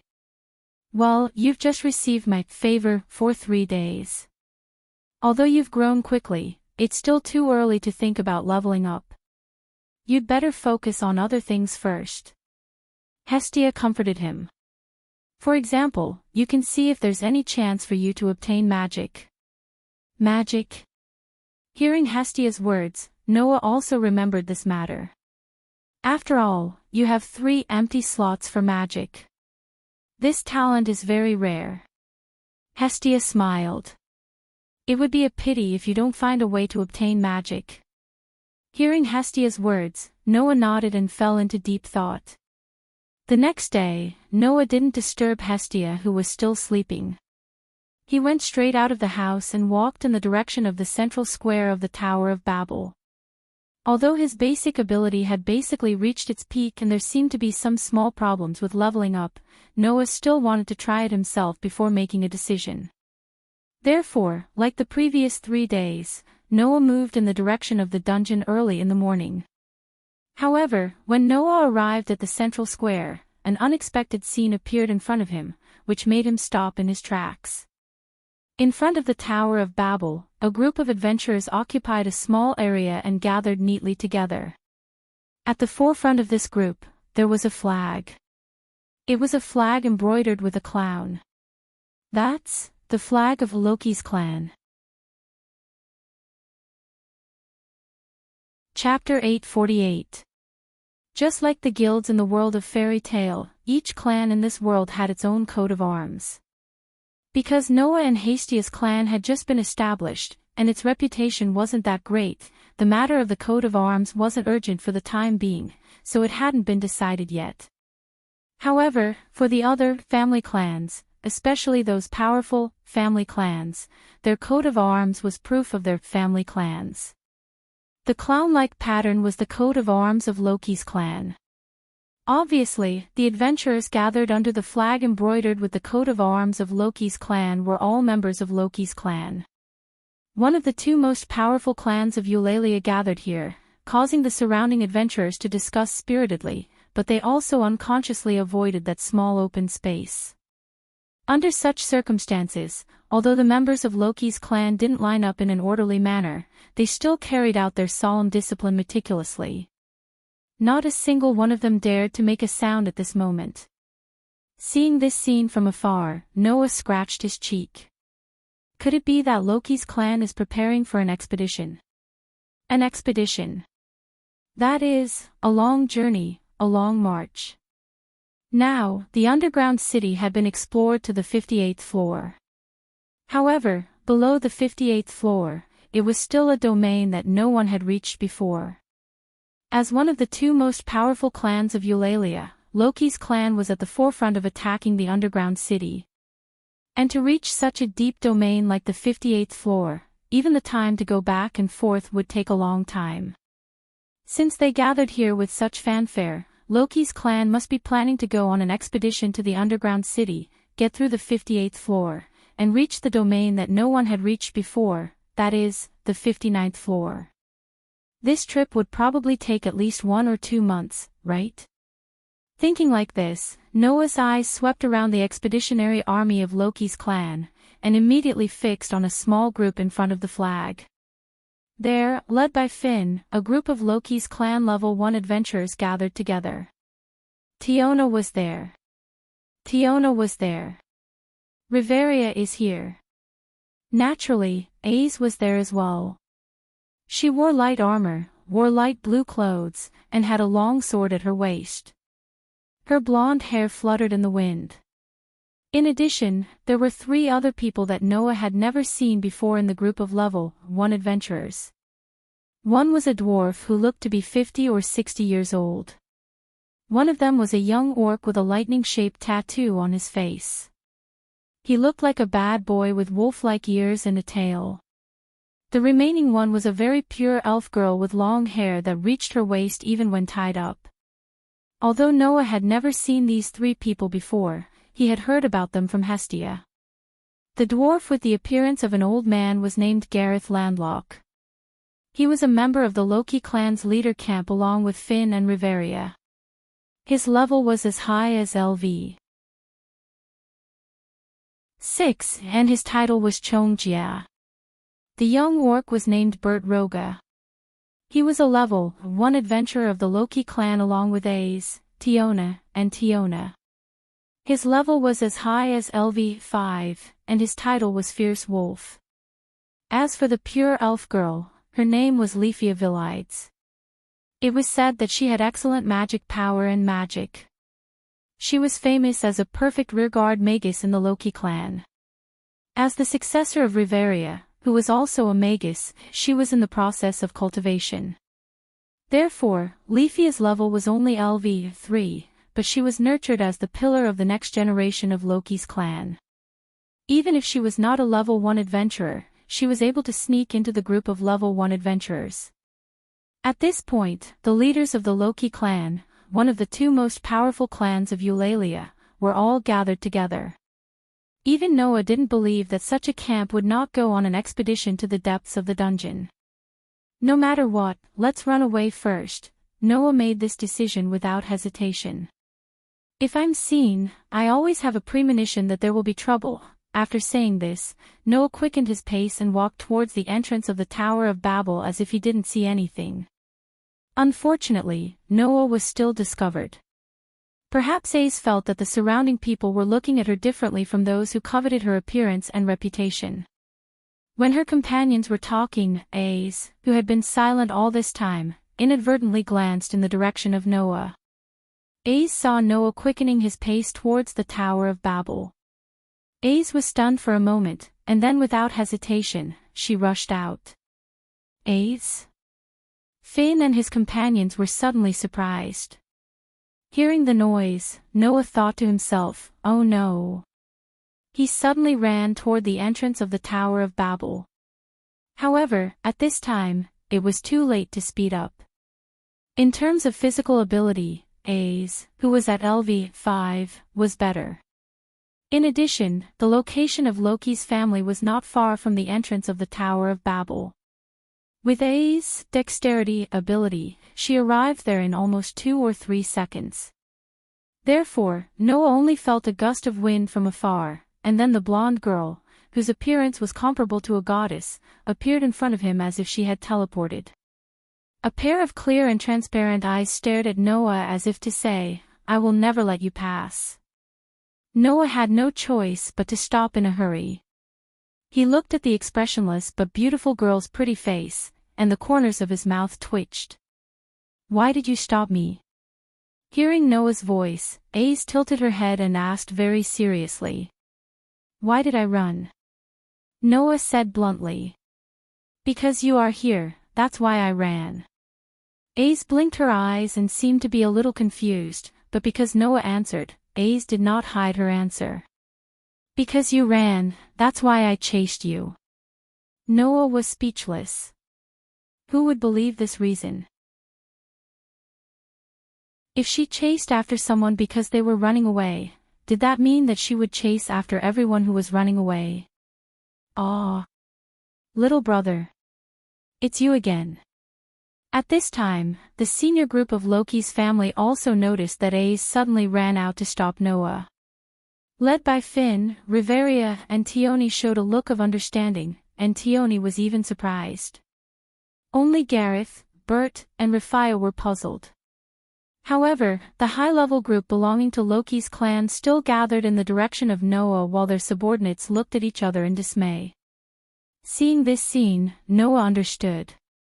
"I can't escape, hello, little brother." Tioni laughed happily. "We meet again. Seems like I've been seeing you a lot lately," Tioni teased. "Seems like we are fated to meet." As the leader, Finn glanced at Ace who was blocking Noah and shrugged. "We are all adventurers, it's not strange for us to meet here. But you are the only one who could make Ace chase after you." Finn's words made Noah and Ace both speechless, and at the same time, it also made one of the members of the group unhappy. "Speaking of which, who are you, kid?" Bert, who had a lightning tattoo on his face, stepped forward and looked at Noah with an obedient look. "Never heard of this guy, where are you from?" Being stared at by Bert like that, Noah frowned. Could it be that he had offended this guy? "Bert, you are being very rude," Riveria said with a serious face. "Besides, the other party isn't some small fry either." He forced Aic to retreat before he even received the favor. As soon as these words came out, Gareth and Rafia, who didn't know Noah, opened their eyes wide. Gareth looked at Noah with a curious gaze. "No wonder I felt he was familiar, isn't he the guy Loki put on a wanted list?" Unlike Gareth, Bert's unruly face darkened, and his gaze towards Noah became fierce. "Is it you? The one who dares to say he didn't accept the favor and forced Ace to retreat?" Bert's unfriendly expression made Noah's frown grow deeper. As expected, trouble has appeared. Chapter 849. Raising his eyes slightly, Noah looked at Bert, who was glaring at him with a dangerous gaze and expression. It was obvious that Bert was different from the other members of Loki's clan and had an extremely obvious hostility toward him. Noah's heart was filled with confusion. Why is this guy so hostile to me? Is it related to the cat youth who attacked me not long ago and the 4 little people? While Noah was lost in thought, on the side, Tiona said in a displeased tone. Hey, Bert, why are you angry over there? Huh? Why are you asking something you already know the answer to? Bert didn't even look at Tiona. He still stared at Noah and said mercilessly. A guy who didn't receive the favor can force the LV-5As to retreat. Do you really think we LV-5s are made of mud? Oh. Finn said indifferently. In other words, Bert, you don't believe this matter. Of course. Bert didn't care that the person involved was in front of him and sneered. How can I believe this kind of thing that is obviously a lie? Hearing Bert's words, Tiona's expression became unfriendly. Even Ace slightly raised her eyebrows and looked at Bert. I didn't lie. There was no doubt that Noah was able to force Ace to retreat without receiving the favor.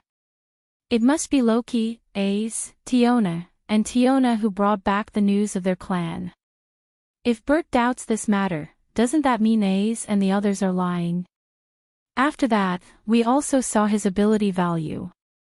Tiona also said. Loki told us himself that at that time, his ability value was all in the initial state of ice stage, and even his proficiency was 0. Do you want to doubt Loki's words?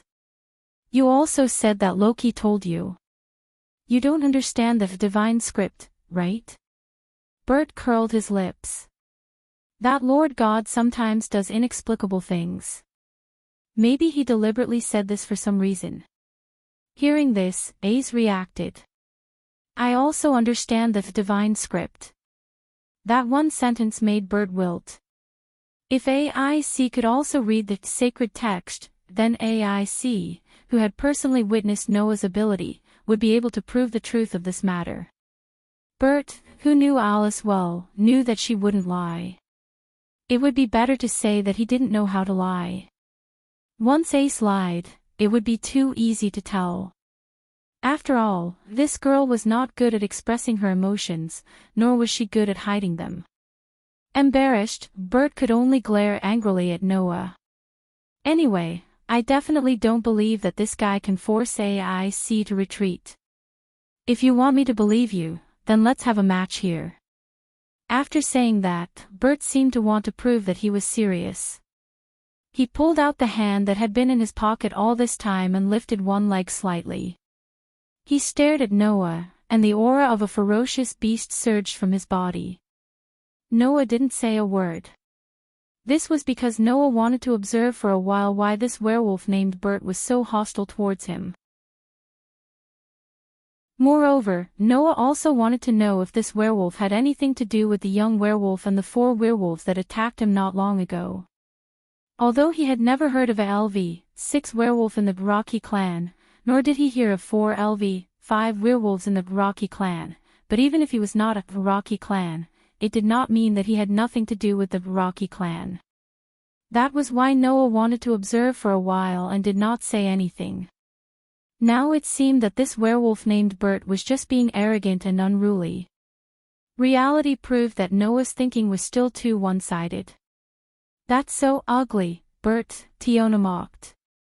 You think I don't know that you're just unhappy that AIC cares so much about the little brother?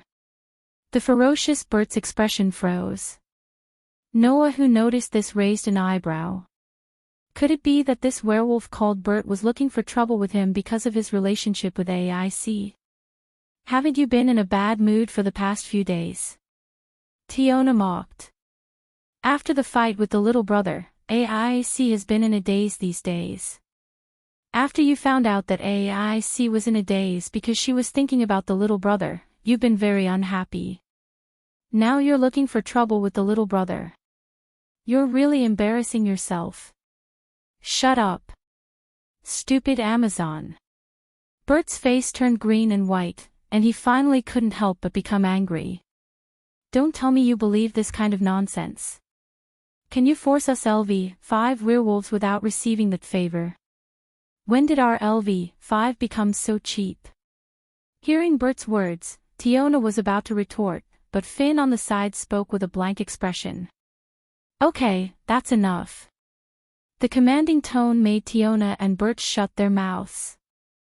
As the leader of Loki's tribe, Finn's words were undoubtedly very important. Even the unruly Bert wouldn't retort when Finn used a commanding tone. After spitting a mouthful of saliva, Bert turned around and didn't look at Noah. Apologies. Finn smiled at Noah. My people were too rude, please forgive them. Forget it. Noah, who knew that Bert was jealous, laughed and shook his head. It's not like I haven't been picked on before. I'm used to it.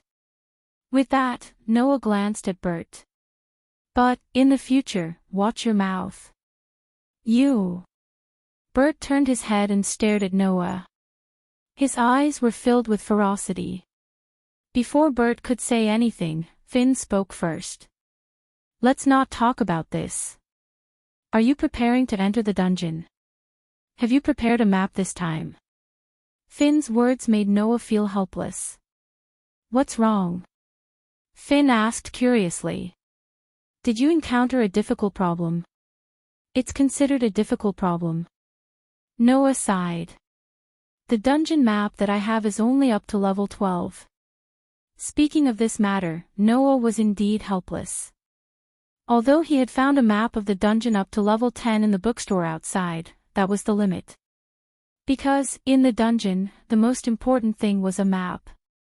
That would prevent many problems. Therefore, maps from the dungeon would usually be sold at a high price in the guild. No one would sell them in the bookstore. The dungeon before level 10 wasn't that dangerous. The maps weren't as valuable as the lower levels. The value of maps from the 10th floor onwards was much higher. That was the problem. Because Noah was still LV1, the guild didn't sell the maps after level 10 to him for his safety.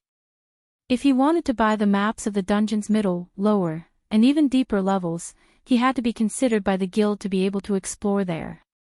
For example, he had to meet the strength requirement of the corresponding level or form a team. And Noah was only LV1 at the moment, and he was alone. Under such circumstances, the guild used safety as an excuse to refuse to sell the maps of the dungeon outside of the lower levels to Noah. They also advised Noah not to bite off more than he could chew and to at least reach LV2 or form a team. Only then would they sell the maps of the middle levels to him. Noah was speechless. This also caused Noah to wander around level 12 for the past few days. Otherwise, he would have been able to reach the S level earlier, right? Is that so?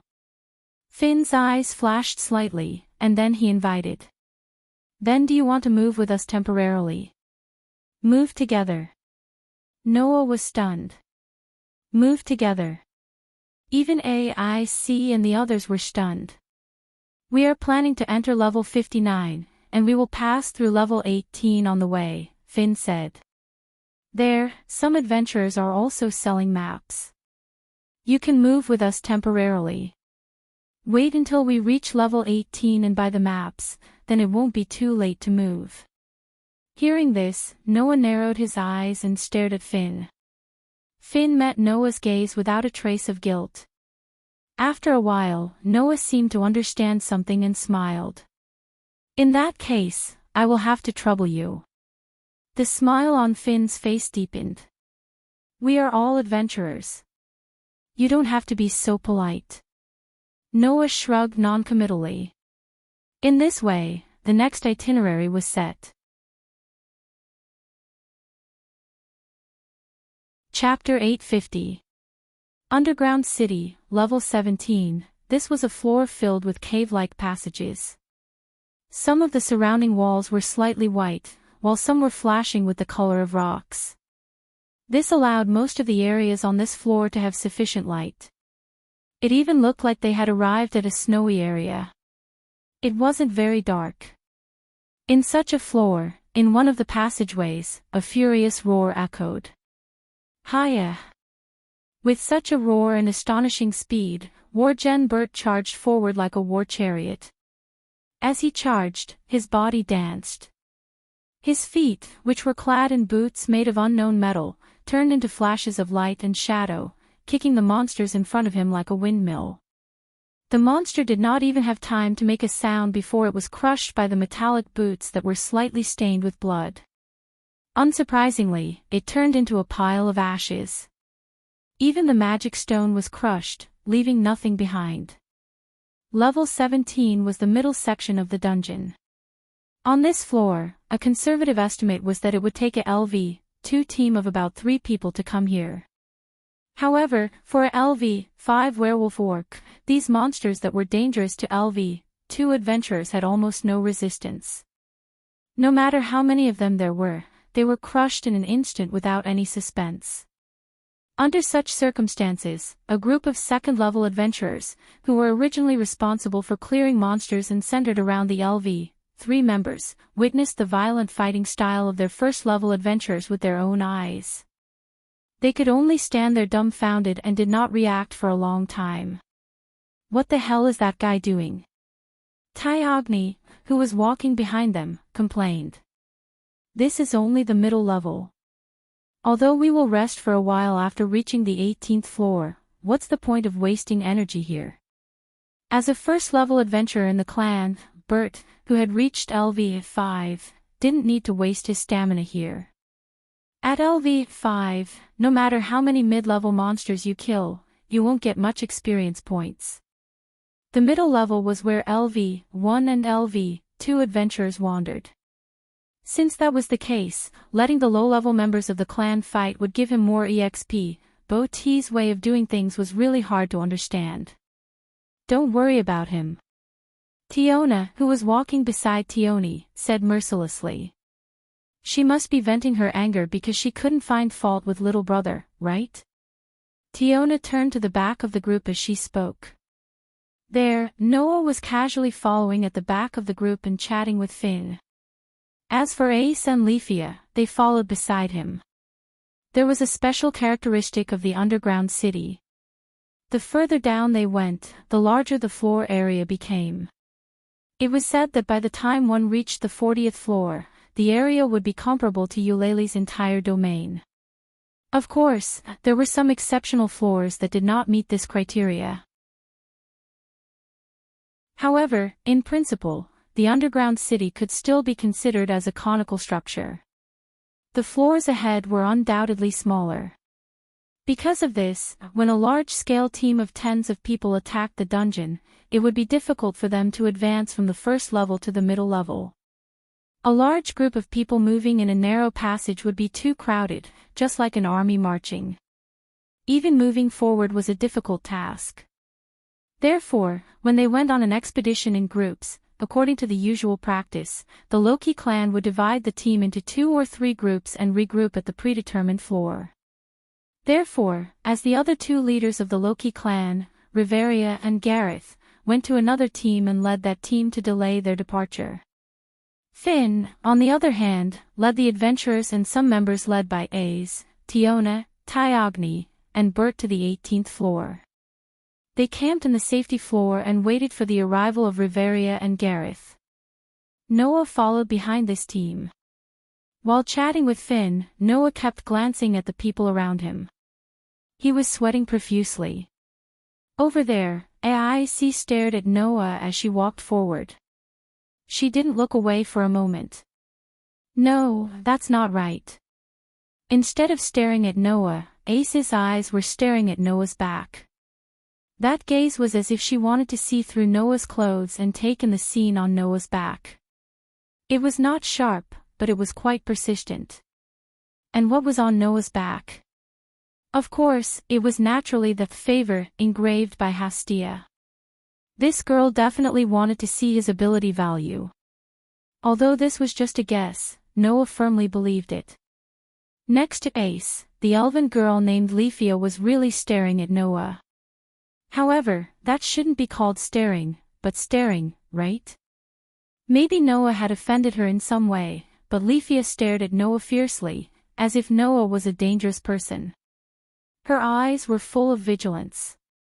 Being stared at by these 2 girls, how could Noah not feel ashamed?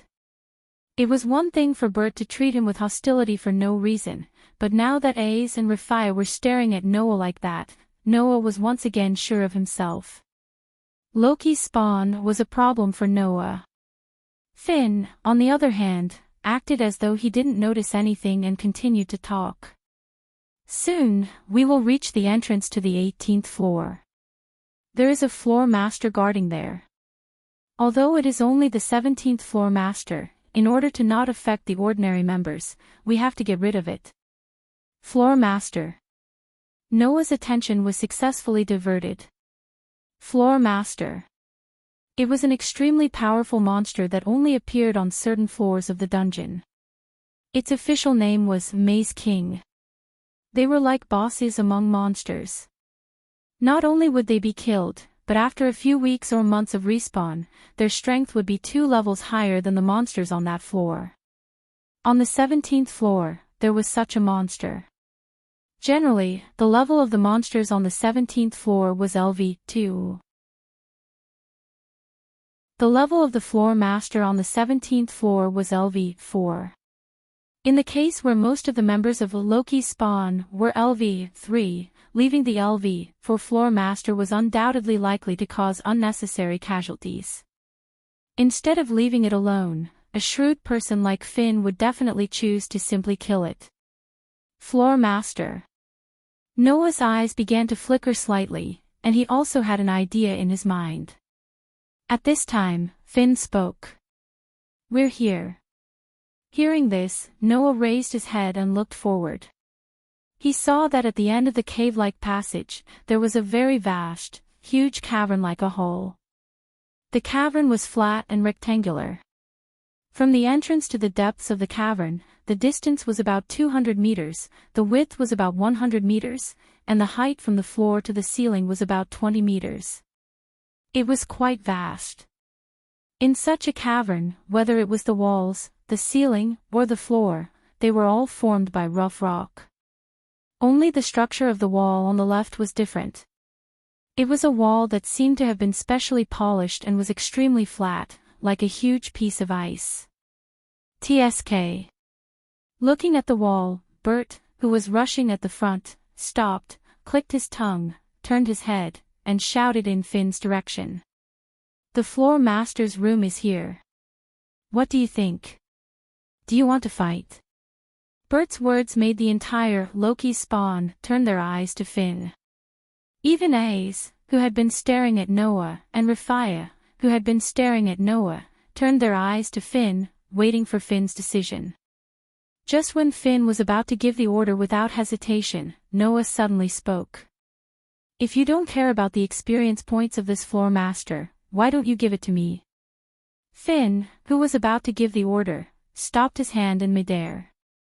"Give it to you." Ace, Rafia, Tiona turned their eyes to Noah. Bert also heard Noah's words and couldn't help but laugh. A LV1 challenging a LV4 floor master? Isn't that good? Just prove to us that you have the strength to force a LV5 to retreat. Noah ignored Bert and looked directly at Finn. "What do you think?" Finn suddenly smiled. "Well, I'll give it to you."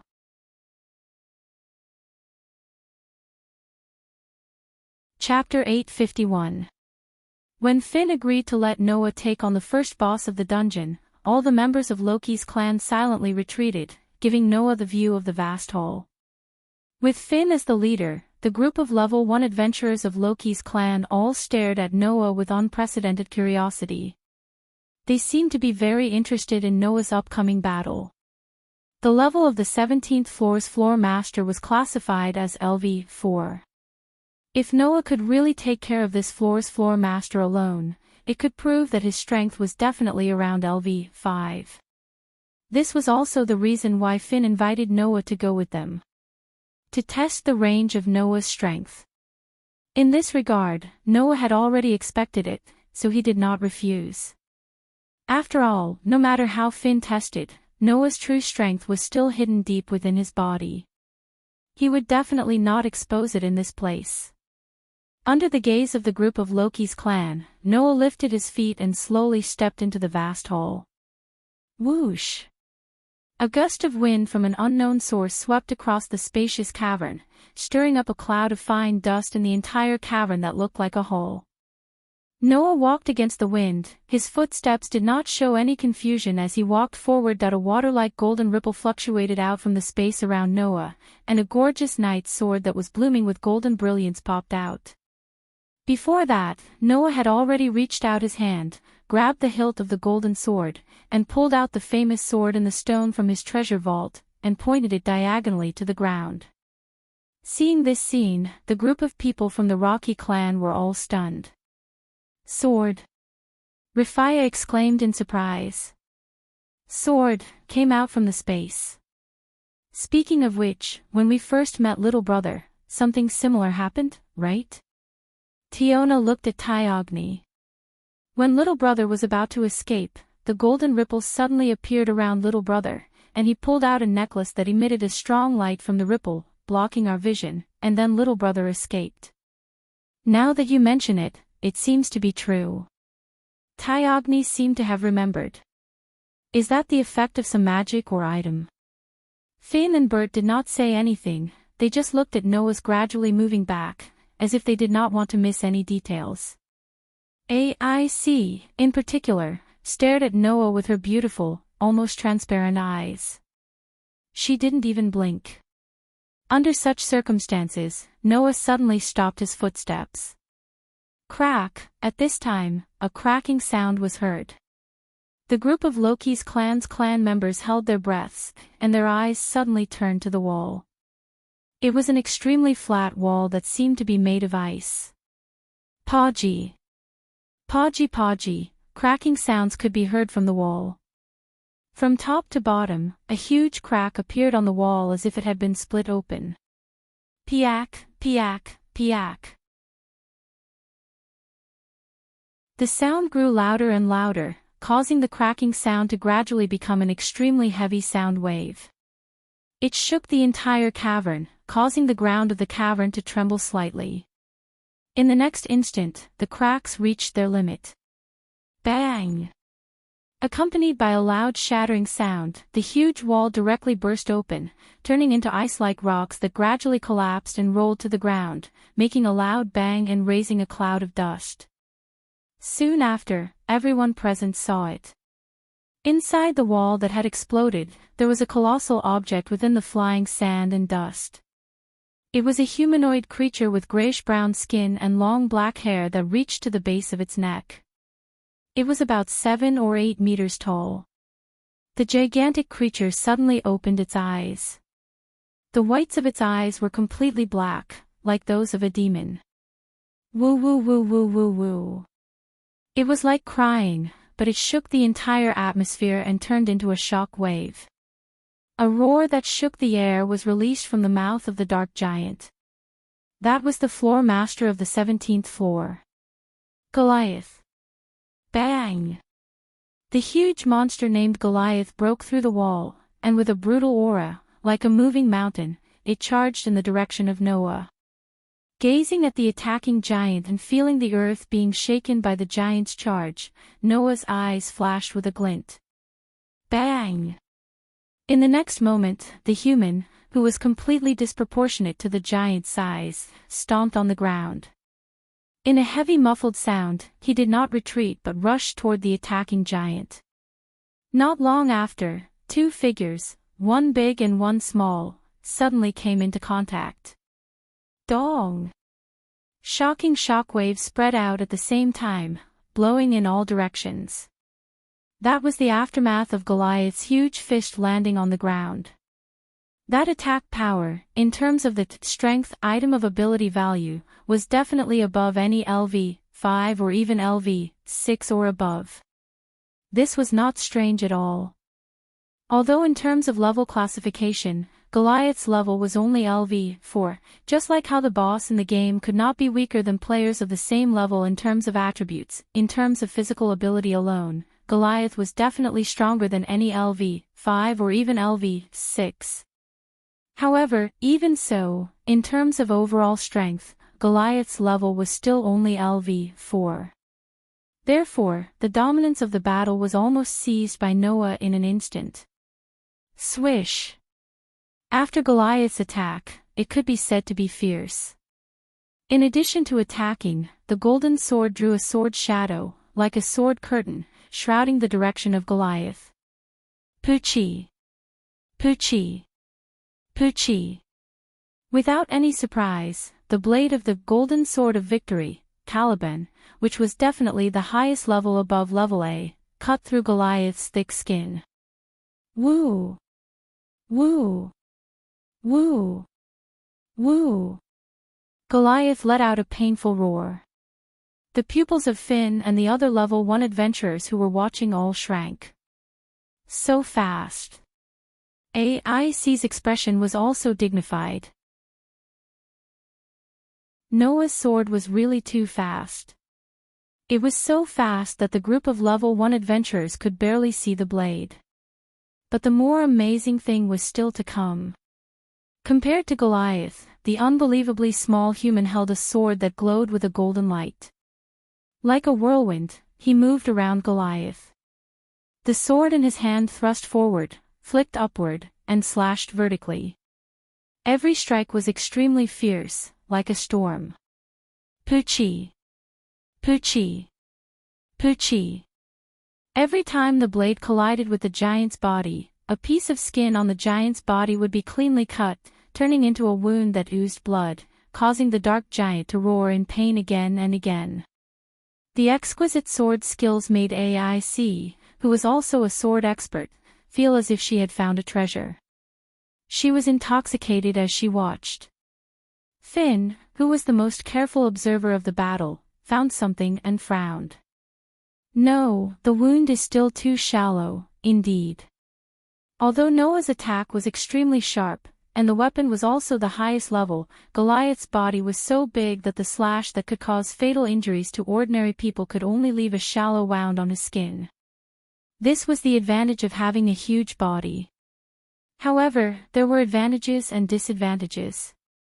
At least, compared to Noah's movements, Goliath's movements were really clumsy and pitiful.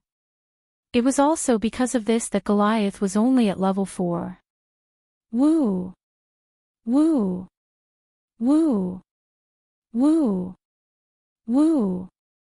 As if the pain from his body had stimulated his ferocity, Goliath's sobbing roar sounded again. He raised his fist and slammed it down. Boom! The ground was hit directly by the huge fist, shaking like an earthquake, setting off waves of impact and flying dust. However, at the same time, Noah had already leaped high into the air. Taking advantage of the moment when Goliath's body was still in a stiff state due to the fierce attack, he landed on Goliath's arm. With a tap of his toes, he moved along Goliath's huge arm and charged toward Goliath's face. Then, he slashed down fiercely at Goliath's pitch-black eyes. This sword was like a falling meteor, fast and unstoppable. Poochie!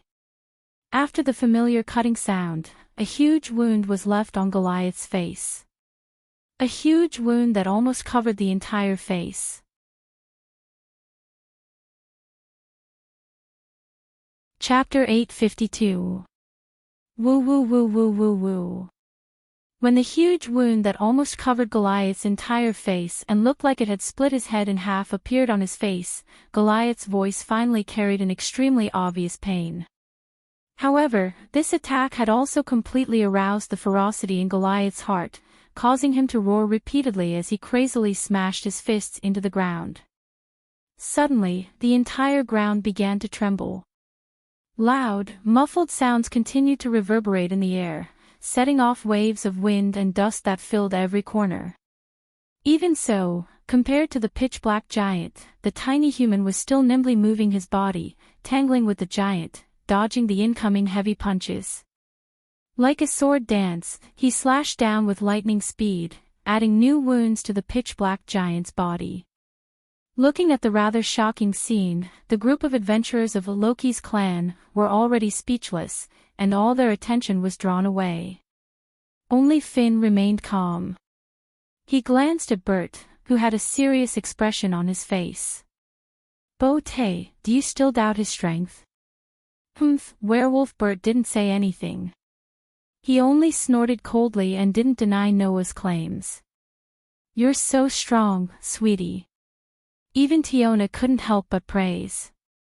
"His swordsmanship is really powerful. This is the first time I've seen someone other than AIC use such powerful and beautiful swordsmanship. Also, that sword is also a divine weapon."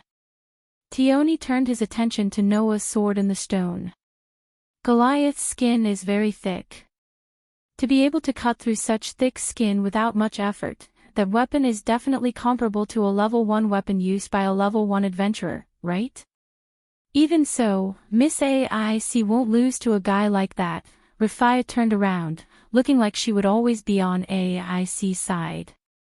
"Miss AIC is the best." "Well, of course Ike's is very powerful as well." Finn, Tiona, and Tiona laughed bitterly.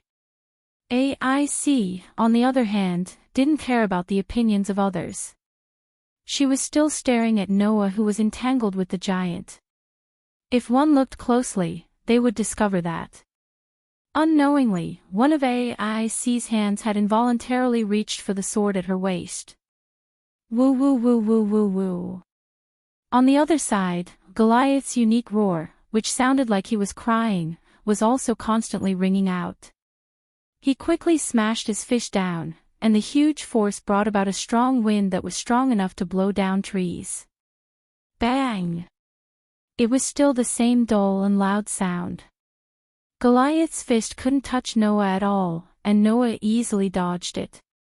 Noah, who only moved slightly to the side of Goliath's smashing fist, avoided the direct strike, but bore the brunt of the violent shockwave stirred up by this strike. He swung his sword, slicing it across Goliath's wrist. With a tearing sound, Goliath's entire wrist was cut open, bringing with it a burst of dark red blood. It made the fist connected to his wrist look as if it would fall off at any moment.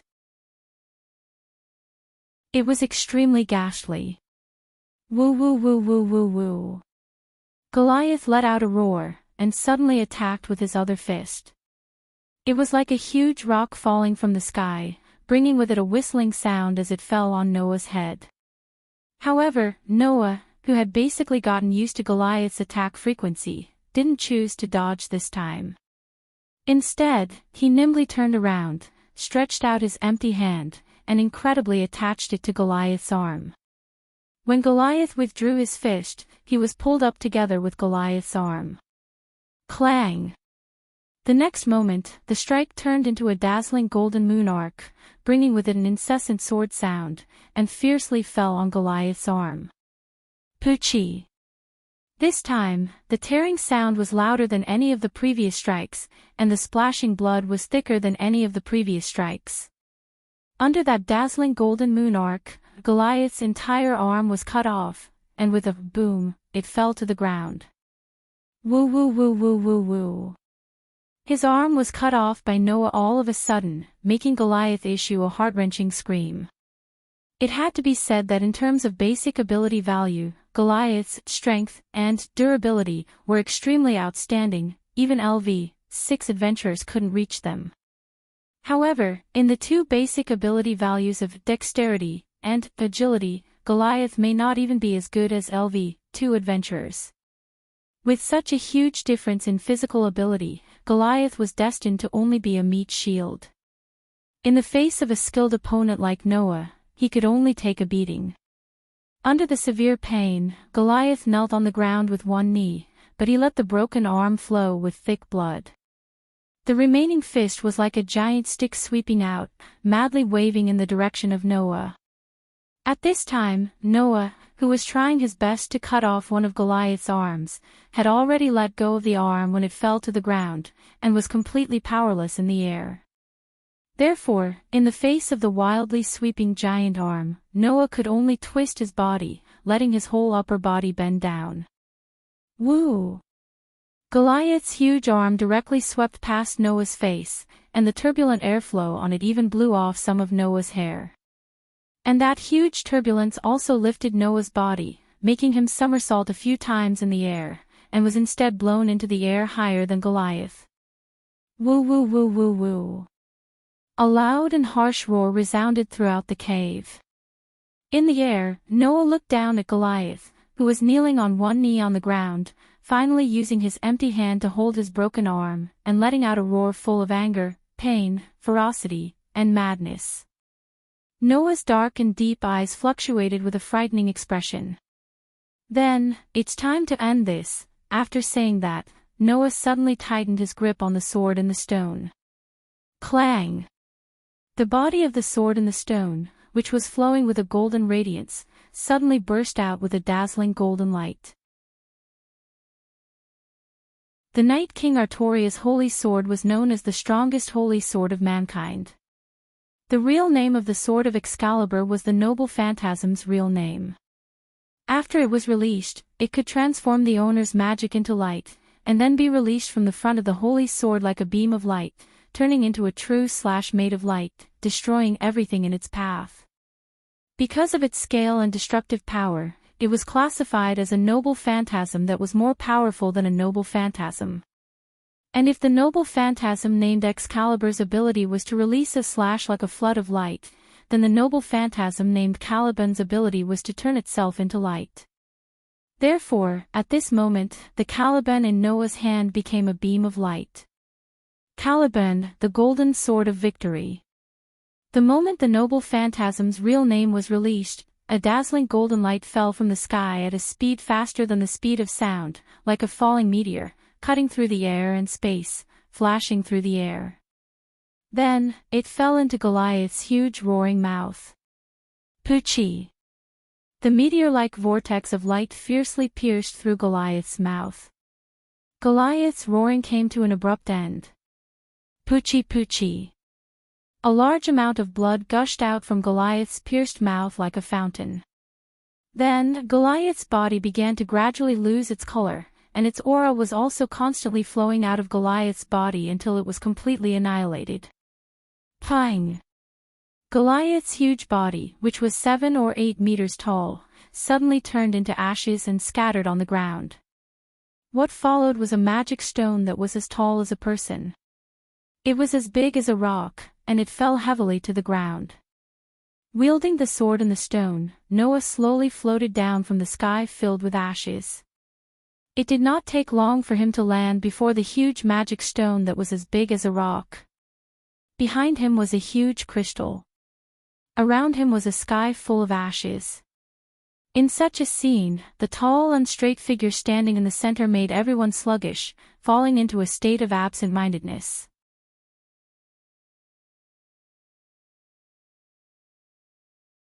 Chapter 853.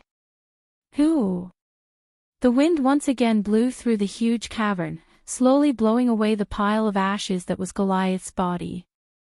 Standing in front of the magic stone that was taller than him, Noah let out a deep breath and murmured, "Next, let's see if it works." In fact, Noah was not very interested in Goliath. Unlike ordinary adventurers, Noah did not want to obtain magic stones and dropped items from the dungeon to exchange for money, nor did he want to conquer powerful monsters to become famous. He only wanted to train his ability value and make himself stronger. Under such circumstances, instead of racking his brains to defeat the powerful floor master, Noah would rather continue to lead the monster army to train. That would be more efficient. Of course, defeating the floor master would give him many times more experience points than ordinary monsters. If it wasn't for Noah's extreme training method, perhaps defeating the floor master would have allowed him to gain more growth. In the past, Noah had always felt that it was better to lead more monsters to train than to defeat the floor master. However, after learning that the condition for leveling up was to do great deeds, which was similar to defeating a stronger opponent, Noah had the idea of fighting Goliath. Knowing that Finn wanted to test him, he still accepted the invitation to go with him. Firstly, Noah felt that Finn would not know the extent of his true strength. Secondly, it was because of Goliath. An opponent stronger than himself. Is that referring to Noah's full strength in the true sense of the situation where he even used his authority? Or did it mean that the level of the grace given by the gods was lower than the opponent's level? It was to prove this point that Noah targeted Goliath. If it was the former, then even if Noah defeated Goliath, he should not be able to level up. If it was the latter, then by the next time Noah updated his ability value, he would have definitely leveled up. After all, in terms of levels, Goliath was a LV4 floor master, and Noah was only LV1. If defeating an opponent with a higher level than oneself was considered a great achievement, then challenging an opponent with a higher level than oneself and challenging the floor master was still not enough to level up, then more than half of Eulalie's members would not be stuck at LV1. The next step was to wait until they returned and have Hasti help Noah upgrade his ability. Whether or not Noah could level up would depend on this. Right at this moment, a loud shout rang out. Amazing! Noah was startled by the loud cry. Before Noah could react, Tiona rushed in from outside the cave and grabbed onto one of Noah's arms as she yelled impatiently. What? What was that last ray of light? Was it a skill? Or magic? Being questioned by Tiona in such a furious manner, even Noah could not help but feel shocked. He was nearly incapable of responding. Then, Finn and the others came over as well. Tiona, Finn warned with a stern expression. An adventurer's ability value is a secret belonging to the individual and their clan. It cannot be made public. You are violating the rules. Sigh, Tiona puffed up her cheeks in dissatisfaction. What's wrong with that? If worse comes to worst, I'll just keep my mouth shut. All right, stop messing around, you idiot. Tiona pulled the reluctant Tiona off Noah. You're making things very difficult for her. There's nothing to be troubled about. Noah revealed a wry smile and raised the sword in the stone. He showed no intention of hiding it and simply revealed it. That is not my skill, nor my magic. It is just this sword's ability. The sword's ability. Finn and the others were stunned. The sword's ability. A stared intently at the sword and the stone in Noah's hand as if she wanted to see something from the sword. She looked rather adorable when she stared at it. In the face of Finn and the others' doubts, Noah naturally would not explain the origin of the noble artifact. That would only make things more confusing. So, Noah simply said so. Well, you can just treat it as a magic sword that will never be broken. A magic sword that will never shatter. Both Tiona and Tiona cried out in surprise. A magic sword. It could release magic but had a limited number of uses. Once the number of uses was exhausted, it would directly break. Even if it was a substitute, a weapon that didn't require chanting or any other conditions to use magic would definitely make anyone drool. Its market price, conservatively estimated, was at least 1 million Varus. It was both a magic sword and a luxury item. If there was no limit to the number of uses for such a miraculous weapon, it would be more precious than anything else in the world. At the very least, the members of Loki's clan looked at the sword and the stone in a different light. Liar! Leafia almost subconsciously retorted. If there is a magic sword that will never be broken, Eulalie. No, the whole world would be shocked and go crazy. I have never even heard of such a magic sword. Finn, Tiona, and Tiona did not say anything, but they tacitly agreed with Leafia's words. To be honest, they did not really believe it either. After all, to the people of this world, magic was very important. It was something that could be said to be a sure kill skill. A magic sword as a magic sword as a magic sword was extremely precious. If there was a magic sword that would never be broken, then such a magic sword would definitely be a major invention that could shake the whole world. In that case, how could others easily believe it? In response, Noah only curled his lips and smiled. I don't want you to believe it. It's just that you want to know, so I'm telling you. It's up to you whether you believe it or not. After saying that, Noah threw the weapon in his hand that was enough to shake the whole world in the eyes of Finn and the others. A golden ripple appeared out of thin air and swallowed the knight's sword that was thrown into the air. Then, it contracted and disappeared. Seeing this, Tiona asked curiously. Then, what is this? Hearing this, Noah glanced at Finn and the others and said with a smile that did not seem like a smile. An independent space that can store items. If I tell you this, you won't believe it, right? Everyone fell silent. An independent space that can store items. Just like what Noah said, it was something that could not be trusted. In this world, apart from adventurers, there was another type of person who would enter the underground city. They were non-combatants, known as supporters. As non-combatants, supporters existed to be responsible for the management of the adventurer's luggage and backup weapons, as well as the support of the items and the recovery of magic stones. If the adventurers had to carry their luggage and backup weapons, as well as the recovery of magic stones, not only would it affect the battle, but it would also be very inefficient. Therefore, when exploring the dungeon, the support in the team was a very important help. Not only could they allow the adventurers to fight without any worries, but they could also be responsible for other trivial matters and increase the efficiency of conquering the underground city. How could such an existence not be important? However, if there was really an independent space that could store items, there would basically be no need for supporters, and there would be a huge change in the strategy of conquering the underground city. This was also something that could shake the world.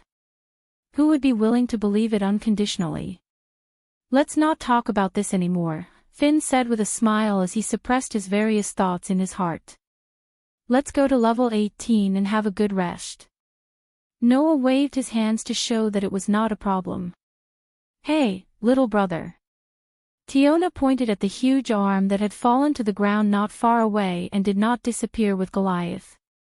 That's the dropped items and magic stones of the floor owner.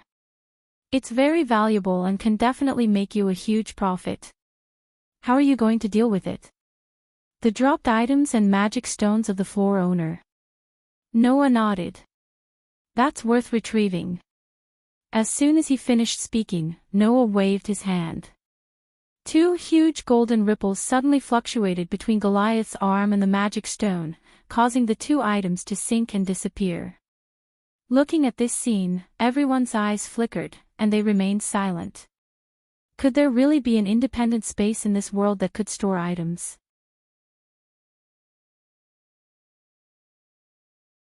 Chapter 854. Finally, we can rest.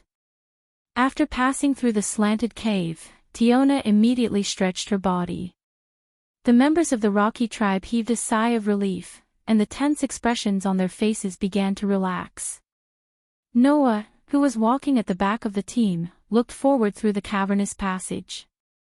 Noah was more or less surprised by the scene in front of him. This was the underground city. As an underground labyrinth, there shouldn't be any breathtaking scenery here. However, at this moment, Noah really wanted to exclaim at the scenery in front of him. A warm light that was no different from the sun shone down from above, illuminating the vast grassland. This place was full of gentle light and clean air that didn't match the underground labyrinth full of monsters. Thick trees covered with moss. Clear rivers that emitted gurgling sounds. In the sky, countless crystals grew seamlessly at the top of this floor, emitting a gentle light like the sun. The light that was no different from the sun was emitted from the crystals that covered the entire ceiling. It made this underground labyrinth look as if it had a sky. It was extremely beautiful. At this moment, Noah didn't even want to believe that he was in the underground city. Although the other floors were not without light, every place was a boring labyrinth, stone passages, and caverns. Coupled with the endless monsters, it was extremely annoying. Compared to those places, this place was simply heaven. The sky will adjust its brightness according to time, so this small world also has morning, noon, and night. Finn, who had been paying attention to Noah, explained when he saw Noah's surprised expression. The changes in time are not stable, and there are some slight differences with the surface. The time difference also fluctuates from time to time, so don't think that the daytime here is the same as the daytime above. Perhaps Eulalie has already ushered in the night. Is that so? Noah nodded, but he still looked at the beautiful scenery in front of him, and the corners of his mouth couldn't help but curl up. The underground city is really incredible. That's why it can attract so many adventurers. Finn smiled, and immediately ordered the people around him. All right, we'll set up camp here and wait for Riveria and Garrett's team to join us. The reinforcements will leave behind everything you need to set up camp, and then sell the magic stones and dropped items you've collected on the streets. Our goal is even lower, where the things are more valuable. Don't let the things on the upper levels take up space, understand? Yes. Some of the supporters who were carrying luggage immediately responded and started to set up camp together with the adventurers who were in charge of fighting. On the street, Noah looked at Tiona in surprise. In other words, there are villages or towns here. Yes, yes.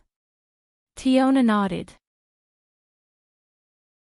Some distance away from here, there's a town run by a middle-leveled adventurer. It's similar to the dormitory street in the dungeon. In the past, the guild had set up a large-scale relay base in the dungeon so that the adventurers could explore the floors that they had yet to reach. That town was the prototype of this plan, Tiorn explained. However, although the 18th floor is a safe floor where there won't be any monsters, there will still be monsters from other floors that will arrive here and launch attacks. In order to survive the attacks of the monsters, the stronghold will have to hire adventurers who are level 3 and above to defend it. In addition to the costs of maintaining the stronghold, the huge costs directly caused the plan to be put on hold, so the guild gave up on this plan. However, after that, the adventurers who were able to reach this floor took over this plan and built a stronghold town on this floor, Tiona said as though she recalled something. By the way, little brother, if you intend to purchase the map of the floors behind, it seems like you'll have to be fleeced. Fleeced? Noah asked curiously. What do you mean? There are indeed many adventurers doing business in the town, but the prices of weapons, items, food, and other items are several times more expensive than those in Eulalia, Tiona said with a wry smile. It's not easy to secure supplies in the dungeon. Even water, food, and other supplies are difficult to supply. The support can only carry a limited number of items, so the prices are raised on purpose. It was the same logic as water being the most valuable thing in the desert. In a dangerous place like the dungeon, if one used up all their life-saving items, it would be extremely dangerous. Similarly, water and food were indispensable to people. However, there was no way to replenish supplies in the dungeon, so they could only purchase them in the town. In that case, the rarer something was, the more valuable it was. Since they had to buy it no matter what and couldn't be sold in other places, it was normal for the prices to be raised. On the contrary, if you intend to sell your items in the dungeon, the prices will be very, very low, Tiona said as though she was venting her frustrations. The items that can be carried are limited. When the magic stones and looted items fill up the backpack, we have to sell some of them. The adventurers in the town know this, so they'll lower the prices and sell them at a high price. They'll make a lot of money. Low price income. Selling them at a high price. This way, the adventurers would make a lot of money. I reckon that the prices of the dungeon maps here are several times more expensive than those sold in the guild. Tiona chuckled gloatingly. Little brother, you've just earned a lot from Goliath. This amount of money shouldn't be much. Noah rolled his eyes. How would Tiona know? To Noah, money wasn't an issue anymore. Of course, that didn't mean that Noah would be willing to be cheated. Tiona, don't chat, Finn said helplessly. We don't have enough manpower. Go and help. Got it. Both Tiona and Tiny nodded and walked towards the camp. Noah stood alone on the grassland and gazed at the beautiful scenery before him as he walked forward. Behind Noah, a series of footsteps slowly caught up with him. Noah was speechless as he turned his head and looked behind him. A.I.C. followed Noah silently, her eyes fixed on Noah's back. Noah stopped in his tracks. A.I.C. stopped in her tracks. Noah turned his body sideways. A.I.C. immediately turned around, not letting Noah's back out of her line of sight. The corner of Noah's mouth twitched. He took a deep breath and started to spin. A.I.C. blinked her eyes and started to spin around Noah without any hesitation. She wanted to look at Noah's back no matter what. This scene lasted for nearly a minute. After a minute, Noah stopped and covered his face. He couldn't bear to look at it. What kind of child's game was this? Most importantly, A.I.C. played with Noah for a minute.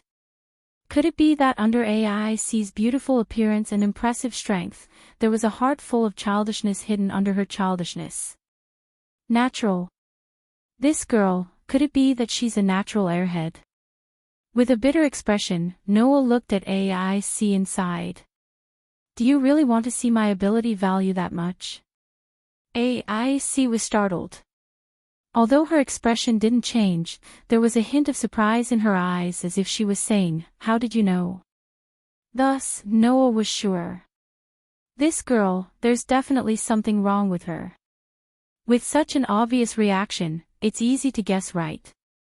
At that moment, Noah's expression became even more indescribable. Don't you know that a person's ability value is a secret? A.I.C. nodded. I know. You still want to see my ability value even if you know? Noah couldn't help but ask. Why do you want to know my ability value so much? A.I.C. went silent. Noah didn't rush her. He just looked at A.I.C. and quietly waited for her answer. The surroundings were filled with an atmosphere of silence. After a while, A.I.C. raised her head and looked into Noah's eyes as she said, "Don't worry.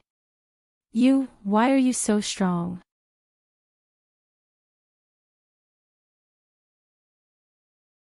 Chapter 855. How can you be so strong? Hearing A.I.C.'s words, Noah was slightly startled. To be honest, Noah really didn't know what A.I.C.'s definition of strong was based on. In front of A.I.C., Noah had not used his authority, nor did he use the unique combat method from the Gate of Babylon. He had only used enhance and magic cannon once. The rest of the time, he basically showed his close combat strength and the ability of his noble phantoms. If Noah didn't use the power of authority, Gate of Babylon, and the treasures inside it, or even enhance and magic cannon, he could only rely on his own melee ability. Even if the basic ability induced by the grace was included, Noah's combat power was only comparable to a LV-5 adventurer. This strength, A.I.C. herself could completely reach or even surpass it. Then, why would A.I.C. care about this level of strength? Didn't all the level 1 adventurers in the family of Loki have this strength? Could it be that A.I.C. would care so much about every strong person of the same level? Noah couldn't help but put his hand on his shoulder. Thinking about how A.I.C. was so obsessed with his ability value, he suddenly said with some uncertainty. What you mean should be why I can have strength that ordinary adventurers can't reach without receiving the grace, right? A.I.C. nodded gently. Her pretty face that didn't show any emotion revealed a serious atmosphere. Obviously, she was very concerned about this question. Knowing this, Noah realized that his previous thoughts might have been wrong. Originally, Noah thought that the reason why A.I.C. kept staring at him was because he forced her to leave the first time they met and she was unwilling to accept it. Now it seemed that A.I.C. was only concerned about how Noah could have the strength to force her to retreat without receiving the grace, right? And it was the kind that cared a lot. Why? Noah felt that there was no need to hide it, so he simply asked directly. What do you plan to do after knowing? Hearing this, AIC met Noah's gaze, lowered her head slightly, and said in a mosquito-like voice, I want to become stronger. Become stronger. It was completely unlike the thoughts of a weak girl whose appearance was comparable to that of a goddess. Noah scratched his cheek and asked in confusion. Since you want to become stronger, why don't you focus on conquering the dungeon? With the grace of the gods, the adventurers could completely be like the characters in the game, relying on killing monsters to gain experience points to allow themselves to grow.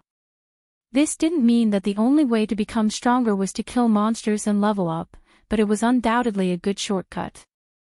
At least, from Noah's point of view, AIC was better off raiding dungeons and earning experience points instead of training in the deep mountains and forests for a few years to become stronger like he did in the past. In that case, it would definitely be more efficient than cultivating mindlessly. Noah was in such a situation now. To put it bluntly, after these few days of extreme training, Noah's basic abilities had basically reached the S stage, and the growth was much faster than when he was training in the mountains and forests. Conservatively speaking, the growth of these few days was enough to surpass the results of Noah's training in the mountains and forests. In that case, there was no reason to give up on this kind of rapid growth and turn to mindlessly training, right?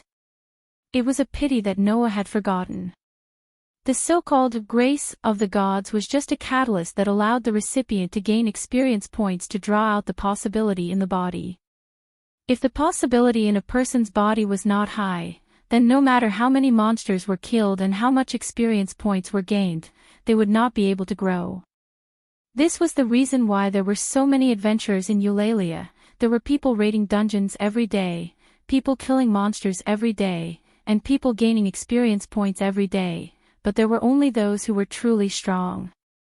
AIC was able to become the fastest person in the world to reach LV2 in just 1 year. She was also one of the few first-level adventurers in the entire Orally. She was even considered to be the strongest existence in LV5 by the gods. Her potential was so high that it could be imagined. But no matter how high it was, it did not mean that there was no limit. AIC lowered her head again, and her voice became very obvious. She was suppressing her emotions. I have reached the peak. When he heard this sentence, Noah almost did not understand what it meant. However, Noah did not really understand what grace was after all. AIC's words of reaching the peak made Noah realize. The girl in front of him had probably reached the limit of level 5, right? The possibility in her body had long been drawn out during the years of fighting in the dungeons. Noah heard that AIC had reached level 5 for more than 3 years. 3 years. With AIC's growth rate, it was not strange that she had reached the upper limit. Therefore, AIC could be evaluated as the strongest existence in LV5. Perhaps, no matter how many monsters AIC killed now, her basic ability proficiency would only increase by a few points. That way, she would not be able to become significantly stronger. Because of this, AIC cared about Noah. Because AIC saw another way to improve herself from Noah. Is that so? Noah smiled bitterly. If that's the case, then why don't you think of a way to level up? Level up. AIC reacted to this sentence and raised her head to look at Noah. If our basic ability is to draw out the possibility in the body, then level up is to increase the possibility, right? Noah crossed his arms. The Lord God of my family once said that the so-called upgrade is the enhancement of the basic ability that can be called evolution. If the improvement of the basic ability is compared to increasing the amount of water in a cup, then the upgrade is the improvement of the cup itself. You should understand this, right? Level up. AIC's eyes suddenly began to flicker. Noah knew that AIC listened to his words. If you level up to level 6, not only can you get the enhancement beyond the basic ability and become stronger, but you can also strengthen yourself as a vessel and continue to carry more possibilities. Noah said as if it had nothing to do with him. Instead of coming to me to find a way to become stronger, you might as well rely on the things you are familiar with to become stronger. Speaking of this, Noah suddenly remembered his power and involuntarily said such a sentence. Well, if I can use the incarnation of the priest now, then I can give you protection and temporarily increase your strength. Protection. AIC suddenly raised her head. What is that? Noah came back to his senses and smiled awkwardly. Nothing, forget about it. After saying that, Noah was about to turn around and leave, but the corner of his clothes was tightly grabbed by a jade hand. AIC stared into Noah's eyes and asked very persistently. What is protection?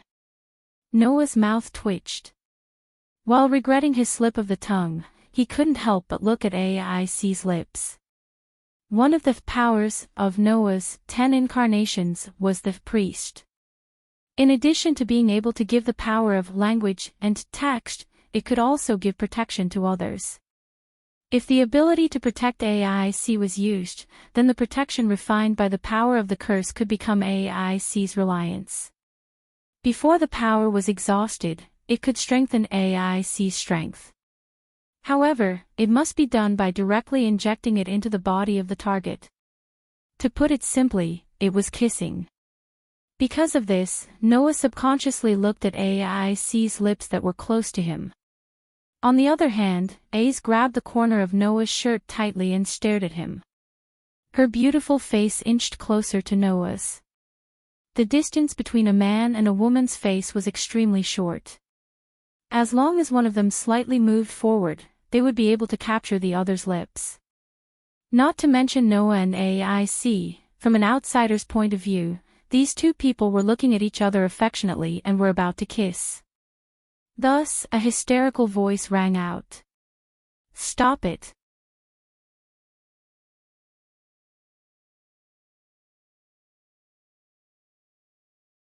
Noah looked at Leafia mockingly. Looks like you really like your family's Miss AIC. LLLL like. Leafia's face instantly turned red and she started stammering. It's not like that. Oh. Noah was also amused by Leafia's behavior and said with a mischievous tone. Does that mean you hate your family's Miss AIC? Of course not. Leafia's voice was even more exaggerated than before as she spoke in a high-pitched tone. How could I possibly hate Miss AIC? What? Noah shrugged. Doesn't that mean you like her? No. It's not like that. No. That's not right. It's like that. That's not right either. Leafia fell into a state of confusion. She was so flustered that she did not know what to do. She flailed her arms and legs and almost fainted. Seeing this, Noah, who had only intended to make a joke, couldn't help but feel strange. Could it be that this elven girl really had some strange thoughts about AIC, who was of the same gender? Or was it just pure longing? Leafia. AIC tilted her head and looked at the confused Leafia. For a moment, she didn't know what to do. Noah shook his head, not knowing whether to laugh or cry. He extended his hand and stroked the flustered Leafia's head. All right, I was just teasing you. Calm down. Feeling the hand stroking her head, Leafia was taken aback and didn't react for a moment. Noah looked at AIC and said, Since you followed me, why don't you lead the way? Since you're following me, why don't you lead the way? I'm going to the dungeon to buy a dungeon map. AIC blinked her eyes, but she didn't reject. She nodded and spoke softly to Leafia. Leafia, help me tell Finn that I'm going to the town. Leafia, who was still in a daze from Noah's stroking, nodded her head subconsciously. Then, Noah and AIC looked at each other and walked forward. Only Leafia was left, staring blankly at Noah and AIC who were leaving side by side. This time, her gaze towards Noah was no longer guarded, only a little incredulous. Raising her hand and placing it on her head, Leafia murmured. He touched me. Just as Leafia was still in disbelief, a steady and dignified voice sounded from behind her. Leafia, what are you doing in a place like this? Leafia was shocked. She quickly turned around and looked behind her. There, Finn, Riveria, and Gareth, the three leaders of Loki's clan, walked over, causing Leafia to exclaim in surprise. Lady Riveria. Lady Gareth. Have you arrived? Ah. Riveria nodded. Goliath, the owner of the 17th floor, was defeated, so we didn't encounter too many obstacles and just arrived. Where's AIC? Gareth's thunderous voice resounded in the air. The members all said they saw her coming here. You came with her, but why aren't you with her? Hearing Gareth's words, before Leafia could answer, Finn seemed to have thought of something. Could it be that she's with Noah Doria? Yes. Yes. Only then did Leafia react. Miss AIC went to the town with that gentleman. Finn, Riveria, and Gareth looked at each other. Is that okay? Riveria directly threw out this question. Letting AIC, as a clan leader, have too much contact with members of other clans will cause a lot of problems. The so-called clan, to put it bluntly, was a clan. Since there were clans, there was bound to be conflict. Whether it was from the perspective of interests or the relationship between the main gods of both sides, as long as there was a small reason, then the relationship between clans would become hostile, and vice versa. Excessive contact with members of other clans would indeed cause a lot of problems. Therefore, under normal circumstances, it was normal for two members of the clan tribe to be on guard against each other. This was also part of the reason why Finn wanted to test Noah's strength. That. Leafia hesitated for a moment and summoned her courage. I think that gentleman shouldn't be a bad person. Oh. Finn, Riveria, and Gareth were startled at the same time. That's an interesting way of putting it. Gareth laughed. Weren't you worried that AIC would come into contact with bad people and have been on guard against that man? Why did you come to this conclusion now? That man. Leafia couldn't help but touch her head. That person touched my head. These words caused Finn and the others to stand up in surprise. Riveria, in particular, was even more surprised. Leafia, you didn't refuse that man to touch you. Riveria nodded, causing Finn, Riveria, and Gareth to look at each other in dismay. Elves were a very arrogant race. It wasn't that the people of this race were very arrogant, but it was the nature of elves. None of the elves were not outstanding in appearance. Because of this, they thought that people of other races were ugly. This made it so that if the elves didn't approve of someone, even the gods wouldn't allow them to touch them. It was equivalent to an instinct of the body. Regardless of whether the elves were willing or not, their bodies would not allow people with ugly hearts and desires to touch them. It was just like how a person's body would instinctively retract their hand when pricked by a needle. Unless it was someone approved of, the elves would instinctively fight back against the existence that intended to touch them. It was for this reason that Leafia, who had her head touched by Noah, found it inconceivable. Undoubtedly, this is the first time we've met, but I didn't reject that gentleman's hand. The elven girl Leafia said. So, I think that gentleman isn't someone with an ugly heart. Riveria, who was also an elf, was the first to agree with Leafia's words. If that's the case, then there's no mistake. All right. Finn pondered for a moment and looked in the direction of the town. Then let's indulge AIC for now. You're tuning into the Journey of the Soul YouTube channel. Don't forget to subscribe and join us on this journey to catch the most captivating stories.